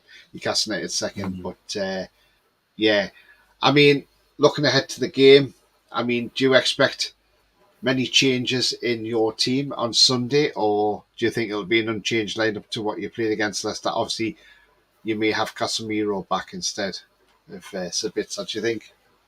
I think generally for Sunday, I don't think there's going to be a lot of changes. I'd say maybe one or two. I think whoever starts at right back tomorrow won't play from the off on Sunday. So if it's Dalot tomorrow, I think it'll be Wan-Bissaka against Newcastle. In midfield, personally, I think you will see a change there.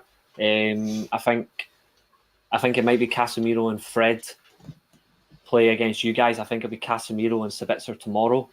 In that sense, just to track the runner, I think Fred gets a lot of shit from our fans and all that, and at times I do find it really annoying because I think Fred's actually a very useful player to have. He's a complete workaholic, energetic. He works really hard.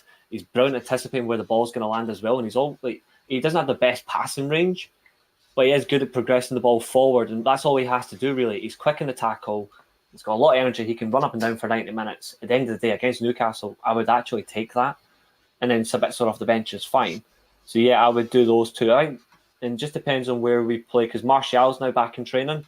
Don't know if he's going to be fit to play tomorrow, but I think he might be fit to play Sunday. It's the same with Anthony. Anthony's back tomorrow for us. So we are more or less a full-strength squad. It's just, I think there will be, whoever plays in certain key positions tomorrow night won't start Sunday.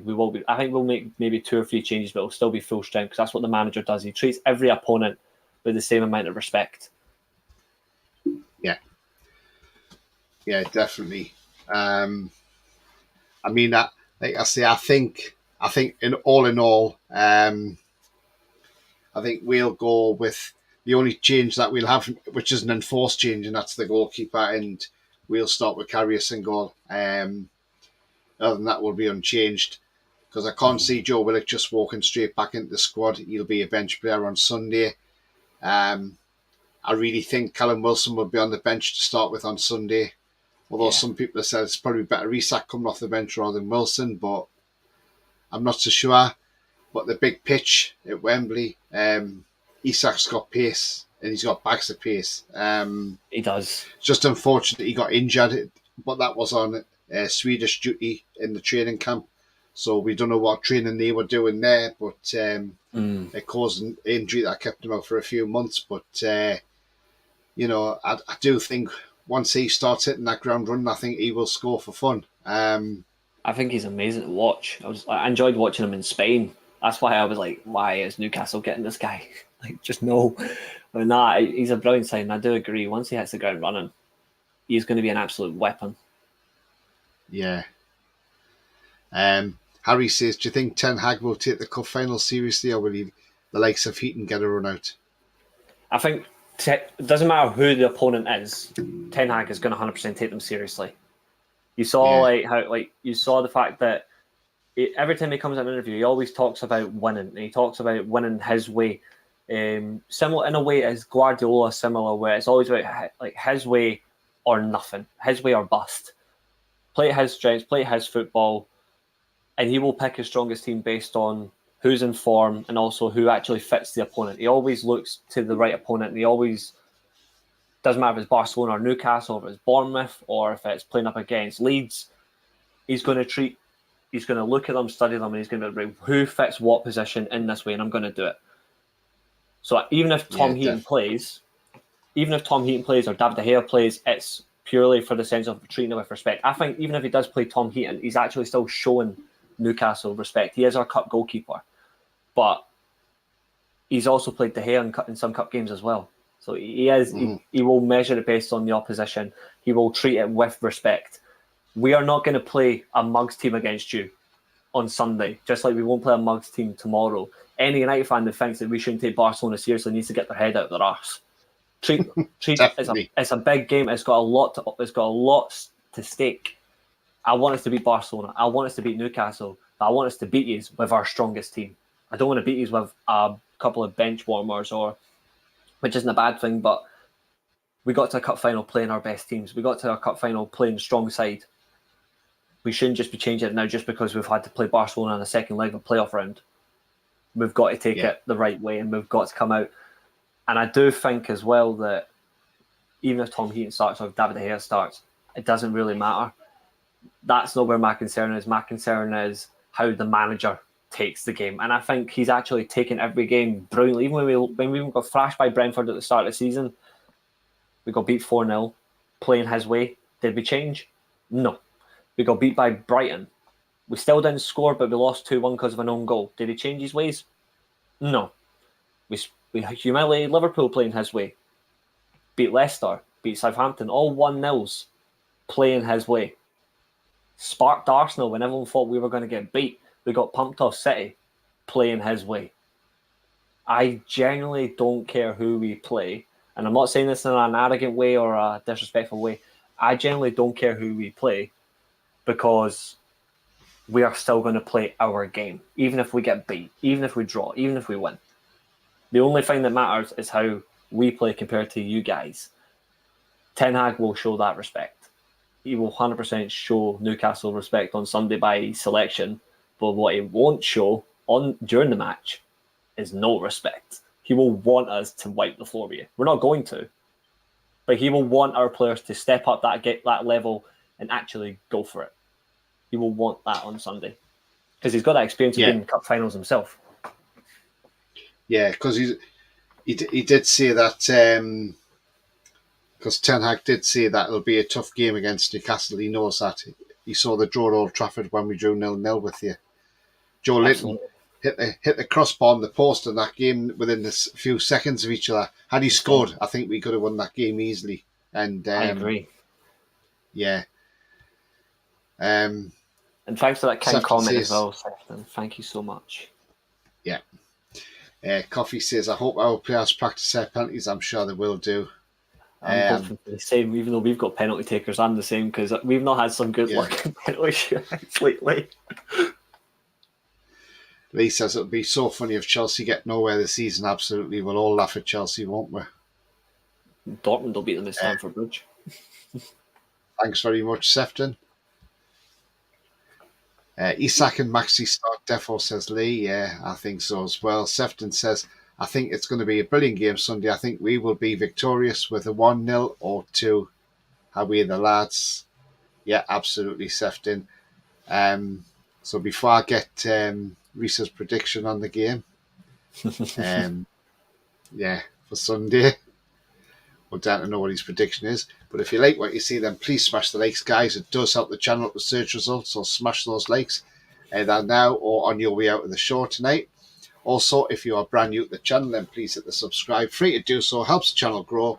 Also, bell notification tells you when I'm live, have any pre-records, or any upcoming shows as well, guys. And also, totally voluntary. If you want to make a donation to the channel, there is a link in the chat there. Do click on that and follow the instructions, and that will enable you to make a donation if you so wish to. Got another comment come in. Jody says 2-1 and Sean Longstaff to score the winner in the dying moments of the match. That would be absolutely fantastic, Jody. That would be absolutely brilliant, wouldn't it? And yes, Ian, sorry, I forgot to say, yes, I got your donation. Thank you very much indeed, mate. That's much appreciated. Thank you. So, Reese, what's your prediction for Sunday then? Let everybody hear your prediction. I'm going 1-0 Man United. I think it's going to be really tight. Yeah, I think it's going to be really tight. I think it's going to be exciting anyway, without goals. I think it's going to be like one of those exciting games where it literally is just decided by one goal. I think it's going to be so tight. If we don't score and the game just carries on, then I will genuinely be worried because we know how well you guys have been this year in terms of shutting out teams in performance.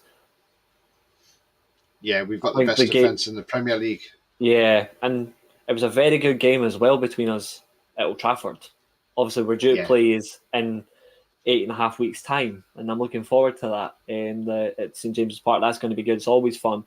But I think generally the fact it's a neutral ground, big space, the players we have as well, particularly pacey players, we've got a lot of players who are in very good form at the minute. If they can just get in behind, they can cause a threat. But likewise, the same with yourself, exactly the same. And I think it's making for a good game. I think it's just down to game management, how we adapt, how you guys adapt. But I'm not going to go against my own team. I'd be mental to go against my own team. But so yeah, 1-0 Man United, and I think the man in form is going to get the goal. I think Rashford's going to get his 25th goal of the season, continue his best season run. But then again, though, if you guys do win, then fair play is for winning something. Like, because after all, it's been a long time, and your fans do deserve it after having to put up with a lot of shite over the years. But for us, generally, I want Ten Hag to get a win, because the fact is, like, people wrote him off at the start of the season. This guy's only going to do like Eric 10 months. He's going to get the sack. Nobody was really giving this guy anything. So I'm like, it'd be great for him to shut the media, and it'd be even funnier as well if the man of the match is Lissandro Martinez and Jamie Carragher's got to open up even more words. The absolute fraud. So I'll gladly take that in the nicest way, but it's going to be so close. I think it generally will be just one goal either way, but I'm hoping it's our team that lifts the trophy. Yeah, sadly I'm going with the Newcastle win. Obviously. Have to, obviously. And I'm going to say 2-1. That was my prediction. I say 2-1 win. We'll take the lead. Manu will peg us back, but we'll get the winner in the second half. And we'll hold on and win that game comfortably 2-1. Something he's doing really well. Yeah. I mean, the thing is, though, it all depends how your players come through tomorrow night. I mean, what happens if Rashford pulls up and has a hamstring? Yeah. Straight away he's out the game, isn't he? So it's a dodgy one, because Barcelona will push you hard tomorrow. They will play hard. Oh yeah, I agree. They will be pushing their limits because they will want to win that game. Barcelona will want to win that game. They'll want to be in the Europa League. So, because they're probably pissed off at getting knocked out the Champions League, so they want to make up for not winning the Champions League by winning the Europa League. And absolutely. So they will be fired up for that game, and Xavi will have his players fired up, that's for sure. It'd be interesting how he plays well tomorrow. The fact that still doubts on Busquets. I don't know if Busquets is playing, but like two of their best players in Pedri and Gavi are out. That's massive for us. But it's the same with you guys. Like I want to play a team at their full strength, but injuries and suspensions unfortunately do happen. We're fortunate that we had Sabitzer suspended due to card accumulation in the Champions League, so he missed the first leg. Sandro Martinez was the exact same, but we're fit and ready to go. So I'm looking forward to that. I'm looking forward to Sunday, and I don't see it being 5-0. But if that happens, I'll be genuinely mortified. But it definitely. And then he says on a serious note, if it does go to penalties, then I don't see United winning at all. Because we've had a horrible record of penalties as of late. We've got to get the job, even if we can get the job done before the final whistle in 120 minutes. But if it goes to penalties, I'll be looking away. I'll be definitely looking away. Lee says, getting better all the time, your show, Tony. Thank you very much, Lee. Thank you. Coffee says, I predicted 3-3 last time with Karius to save the crucial penalties. Yeah. That'd be painful.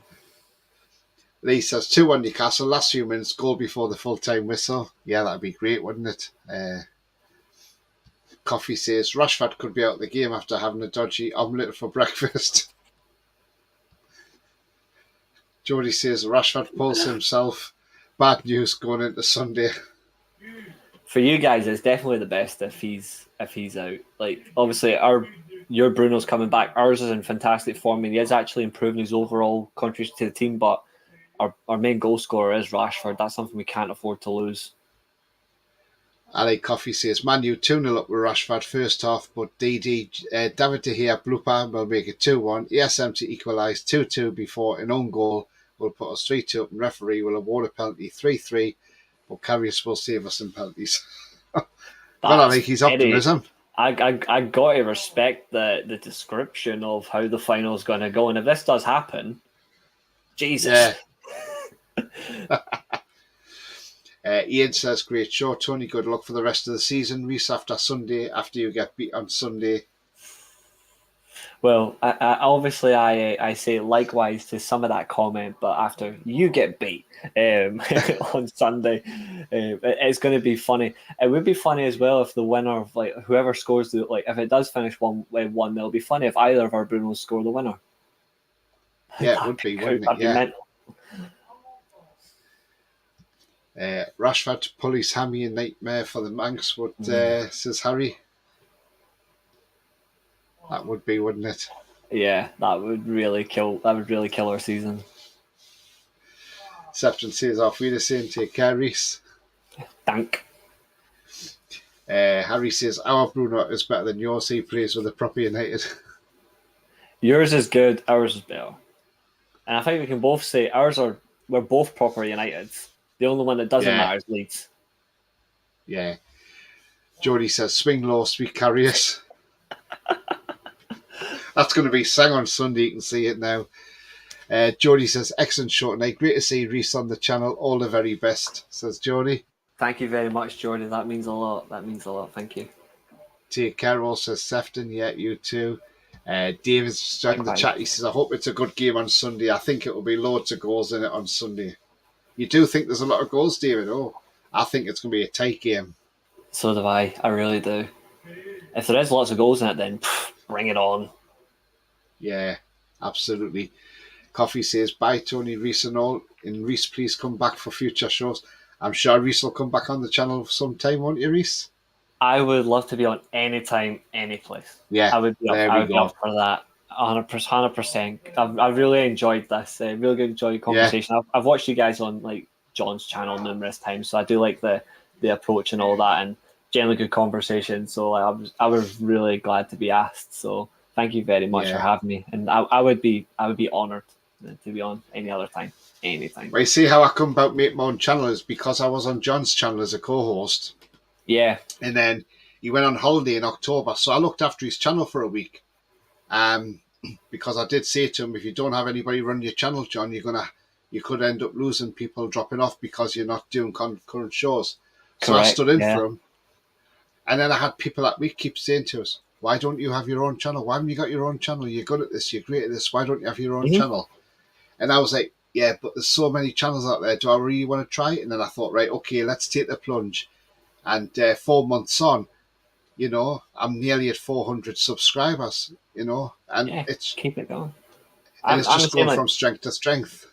I'm the same. Like everyone's got like a different way of doing it. Like I do like the odd watch along, but my channel, anyone that watches, my channel is like literally just gaming. But I'm a massive football fan, so I go on other channels and talk football. I didn't think I was going to generally bring football to mine, but I was like, you know what? Like I'm passionate about football. I'm passionate about United anyway. It's a club I support. I can do something in a way, so I'll do like the odd watch along, do stuff like that. And I do quizzes. I do quiz shows, so if you're up for that anytime, feel free. It's great to have you on. But like in general circumstance, like I thought, like, you know, I'll bring more to the channel than just gaming. But it's generally what my channel's about. But I love going on other channels just to talk football.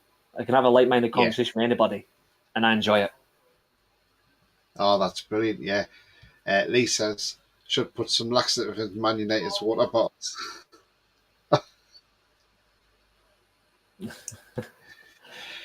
Harry says, "Cheers for jumping on last minute, Reece. All the best, mate. Hope to see you in the channel in the near future." Yeah, I'm sure you will. Anytime. I can 4-0. Wow, 4-0 now. Jesus.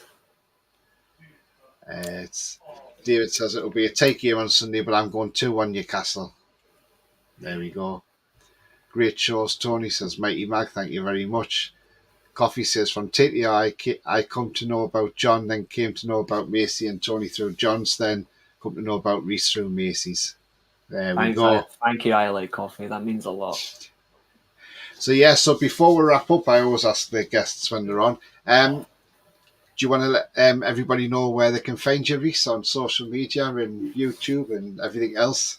Absolutely. You can find me on multiple platforms, actually. So you can find me right there, Devil's Rising on YouTube and Twitter. It's Devil's Rising with a 1 because I'm the only one that matters.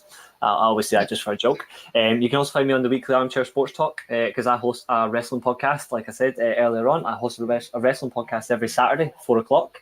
I do review shows, I do watch-alongs, and I will be I was at Clash at the Castle in September, done a little bit of stuff for the channel for that, and I'll be doing a bit of a blog when I go. I'm going to Money in the Bank in June, so I'll be in London at the O2, so that'll be fun. Might go early, see if I can get tickets to go to the Friday Night SmackDown, do both, so hey ho. And you can also find me on, at times, sometimes on the Dugout Football channel. I do stuff with Doug, sometimes with collaboration, a Liverpool fan. Unfortunately, he doesn't understand football if he supports Liverpool. I'm just kidding, Doug's a good guy.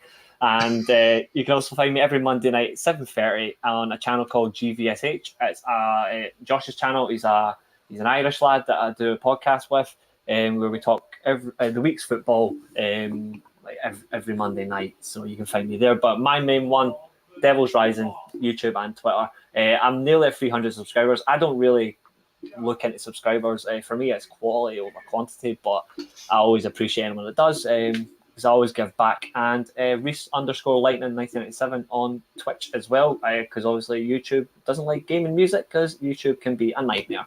But hey ho, but that's where you can find me, all those platforms. But the main one, right there. Lovely. Thank you very much for that indeed, Reese. That's absolutely brilliant. Thank you. On to some comments. See what people are saying. Jody says, football is the best language in the world. Speak that, there is no problems, lol. Absolutely. Completely agree. Unless for you guys as a Sunderland fan, then you don't want to talk. And it's us with a Liverpool fan, then we need headphones or the mute button. Luke says Man United will win. Hope so. Mighty Mag says, Reese, great having you on. Great band. I hope you come back after the game. Yeah. Absolutely. I mean, I'm doing a watch along. I'm going to do a watch along for it on Sunday. So if any Newcastle fan actually wants to come on and do the watch along with me on Sunday, even yourself, don't know if you're not at the game, pleasure's out there. I've got, I'm all the world for that. Happy to have anybody on, conversation wise, even if it's the watch along on my channel and come do the reaction with you guys, anything like that. I'm up for it. I've got all the time in the world for likable fans who just love talking about football, but nothing else bar that. That's my motivation. Excellent. Thank you very much. David says, I think Rashford will score for Man United. I think he will, yeah. He's on fire at the minute. Jody says, Rashford will score, but the team will win 2-1. Coffee says, I hope the referee ruin the game. Yeah, I second that. Luke says Newcastle fans will cry after they lose. Wow. Obviously, he's a Man United fan.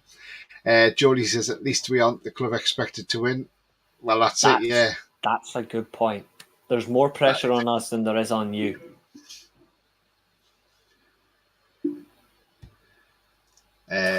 Luke says Newcastle are trash. We're not trash, mate, that's for sure. We have played bloody well this season, and we have got the best defence in the league. And we've only lost 2 games all season. That was both to Liverpool. So that shows you how far we've come as a club. And considering we've gone to Arsenal and stopped them scoring, we're the only team to do that as well at the Emirates. Lee says, great Tony, nice one, Reese. Must be a big Drew McIntyre fan.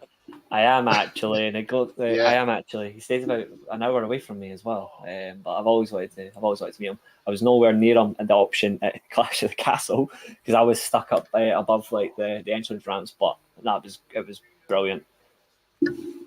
Jody says we've lost twice this season. How many's Man United lost in the league? 5. There you go. And every game we've played, generally, we have lost. We haven't particularly been great. Obviously the defeat to Brentford, we played our own way. We got sparked. Brighton, we didn't really do anything. The scoreline says 6-3 against Man City. It wasn't really. It was still a 6-1. City dropped off and we got 2 goals from it. We got sparked.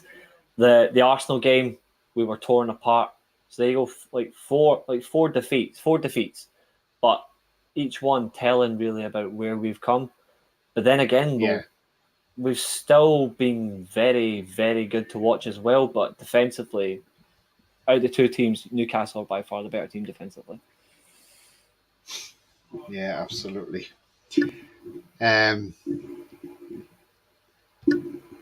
Rolly says, what is your wrestling channel again?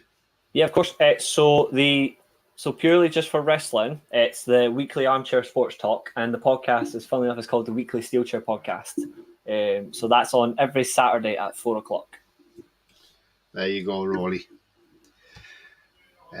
Lee's comment. Just look what Wimbledon did to Liverpool. Absolutely. Yeah. Wimbledon, Coventry City against Spurs as well. Against a very good Spurs team as well when you think likes of Glenn Hoddle. Jody says Wigan did it against Man City. Another example. Yeah, definitely. I mean, Ben Watson, yeah. And they went down as well, Wigan, that year. David says, do you think Man U will beat Barcelona tomorrow night, Reese? I do, but I think just like in the new camp where we were the better team, we will have to work for it.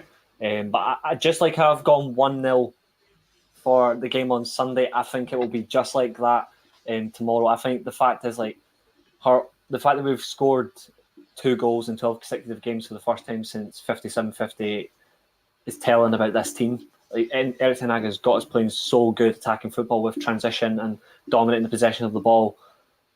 Old Trafford, we've got 3 clean sheets more than we did last season. We've got 2 clean sheets more. We've got 3 more wins than we did last year. We're 7 points better off. That's down to his coaching and how hard he's made these players work and how well we are as a unit. We will have to work for it, but I think it'll just be maybe 1 goal in it. It might be 1-0 or 2-1, but I genuinely do think we'll beat Barcelona, but we will 100% work for it. It's not going to be an easy game. It will be no mug. Jody says his score prediction against Barca is 2-2. Goes to extra time and Barca win on penalties. Seems to be a recurring theme. Jake says Man U about to lose their next 2 games. Not going to lie. Could happen. To be fair, it could well happen. I'm not gonna delude myself into that. We definitely can lose to Barcelona. We can definitely lose to Newcastle. I just have that gut feeling where we won't. But even it's so hard to call because they're what these games represent and what these games mean to the fans, the manager.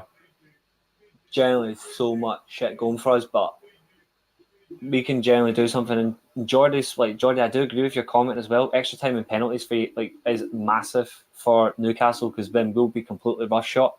But then again, though, a lot of people said the same thing about Croatia at the World Cup. Leipzig have equalised against City. Yes. Danke. Get it up here, you blue-nosed bastards. Will Man United be tired after the Barcelona game? Yeah. We will. That one day of rest, though, I'm hoping will help. But even if we're tired or not, we will 100% be up for it. We will still be up for it, but it's purely as you said earlier on, who wants it more on the day. You can have the best tactics in the world, the best team, but a team of heart can still beat a team with better work ethic. Definitely. I mean, guys, you can find me on Twitter at TonyTooney31, so give me a follow on there and I'll follow you back. That's not a problem at all. And also, obviously, you know where my channel is, so you can find me on there. So coming up on the show tomorrow night at 7:30, make sure you're tuning in. And if you've got that bell notification, you will be notified. I've got Junior Turner on here tomorrow night, so don't miss Junior Turner at 7:30. If Reese doesn't know who Junior Turner is, he's a local singer from Newcastle. He sang the song. That's the introduction on my channel, the theme tune to Banks of the River Tyne. He sang that. Yeah. And he sang the new Eddie Howe song as well for the cup final. So, Nice. Yeah. So join me tomorrow night and Junior Turner is back on the channel. And that's promising to be a great show. So do join me for that. And if you like what you see, then please smash the like. Really does help the channel. So smash that on your way out as well, guys and girls. Also, if you're brand new to the channel and hit the subscribe, free to do so, helps the channel grow, and bell notification. That tells you when I'm live, have an upcoming show, or any pre-records. I have been putting little pre-records on every morning, and I'll do another one again tomorrow. There's a cup final countdown. And on Saturday, Pete, who's going to be on one of the buses, I'm going to get him on the show live. And hopefully I might get him to even interview a couple of fans for me while he's on there and ask them to see if he'll come on the come on the phone and have a couple of conversations with some of the fans. So that would be great, and to see what sort of reactions on the coaches going down there. So that'll be on Sunday morning. So join me for that as well. So I'll have a few things planned on the Sunday. But yeah, I mean, it's been a great show, and I'll just go to these last couple of cons before we wrap up. Coffee says, woo, woo, woo, Junior Turner. Yeah, absolutely. I'm just after giving the show a like just now, just for everybody. We're up 14 likes. There you go. There you go. Thank you very much. Jody says, Banks the River Time. We love Eddie Howe. Both great songs. They are, absolutely. I saw those buses with the Newcastle colours. Yeah, I like coffee. Yeah, definitely. And the images at the back. Yes, they look great, don't they? David says, good show, Tony. Keep up the good work on your YouTube channel. Thank you very much indeed, David. So I'll say, guys, tune in for Junior Turner tomorrow night, because I promise to be a great show. I know I Like Coffee said when he watched the show back, because he didn't see it live, but he watched it back, and it helped him out in a situation, because obviously what Junior's been through, and it helped him out. So it's great that when somebody's actually come on, they can actually inspire other people. And that's absolutely fantastic. And that's what we all want to see at the end of the day. And yeah. But yeah, guys. Thank you to everybody in the chat. I'll have a word with Reese backstage. But yeah, Sunday.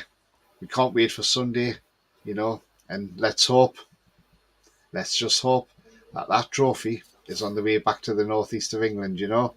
Because we've never won the League Cup. But let's hope we see that in Newcastle. And Man U's had plenty of trophies over the years. Yeah, they haven't won for 6 years, but our drought's more serious than theirs. So we need to end that 54-year wait for a trophy. Bring up my background. Oh, that's a great background, isn't it? I do editing. Like, I do editing as a hobby. So I edited the Man United badge, and I put like a phoenix around there, like. Hence, like the rising part, so like a little bit of fire emblem, and obviously Devil's Rising all in black. So hell, black's my favorite color. Well, shade, don't come at me. But like, hey ho, I mean that's why. So I was like, I may as well bring my design to it, just for fun. But all in all, I appreciate being on. Thank you so much. Very good show. I really enjoyed it. I'd love to be back on anytime. You don't even need to say need you here and there. You can just literally send me a StreamYard link and I'll be there. Like, that's generally what I'm like. I'm just that.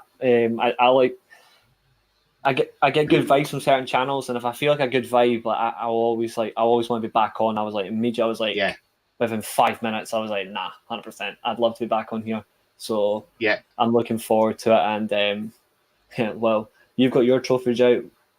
We still got ours. Yes, yours is bigger, but ours like really needs to end as well. So yeah, one team's going to be smiling on Sunday. The other team's going to be, well, yeah, not so happy. Jody says Sunday can't come quick enough. How are the lads? Lee says, cheers Tony, spot on tonight. Great photos on the coaches. Yeah, they are. LA Coffee says trophy drought, laughing. Jody says, feel sorry for the Manx, they've won out in years. Laughing. And our drought is longer, says LA Coffee. Yeah, absolutely. But yeah, promises to be a great game on Sunday. But and one last comment, Jody, we'll be more smelling if we win. Absolutely, Jody, 100%. Well, guys, that's the end of the show. But thank you for everybody, and thank you for Reese coming on. And yeah, until then, I'll see you on the next show. But keep an eye out, because there'll probably be another pre-record in the morning as the countdown to the Carabao Cup final continues. But until then, see you later, guys. Take care. Enjoy the rest of your evening. Bye-bye for now. Folks.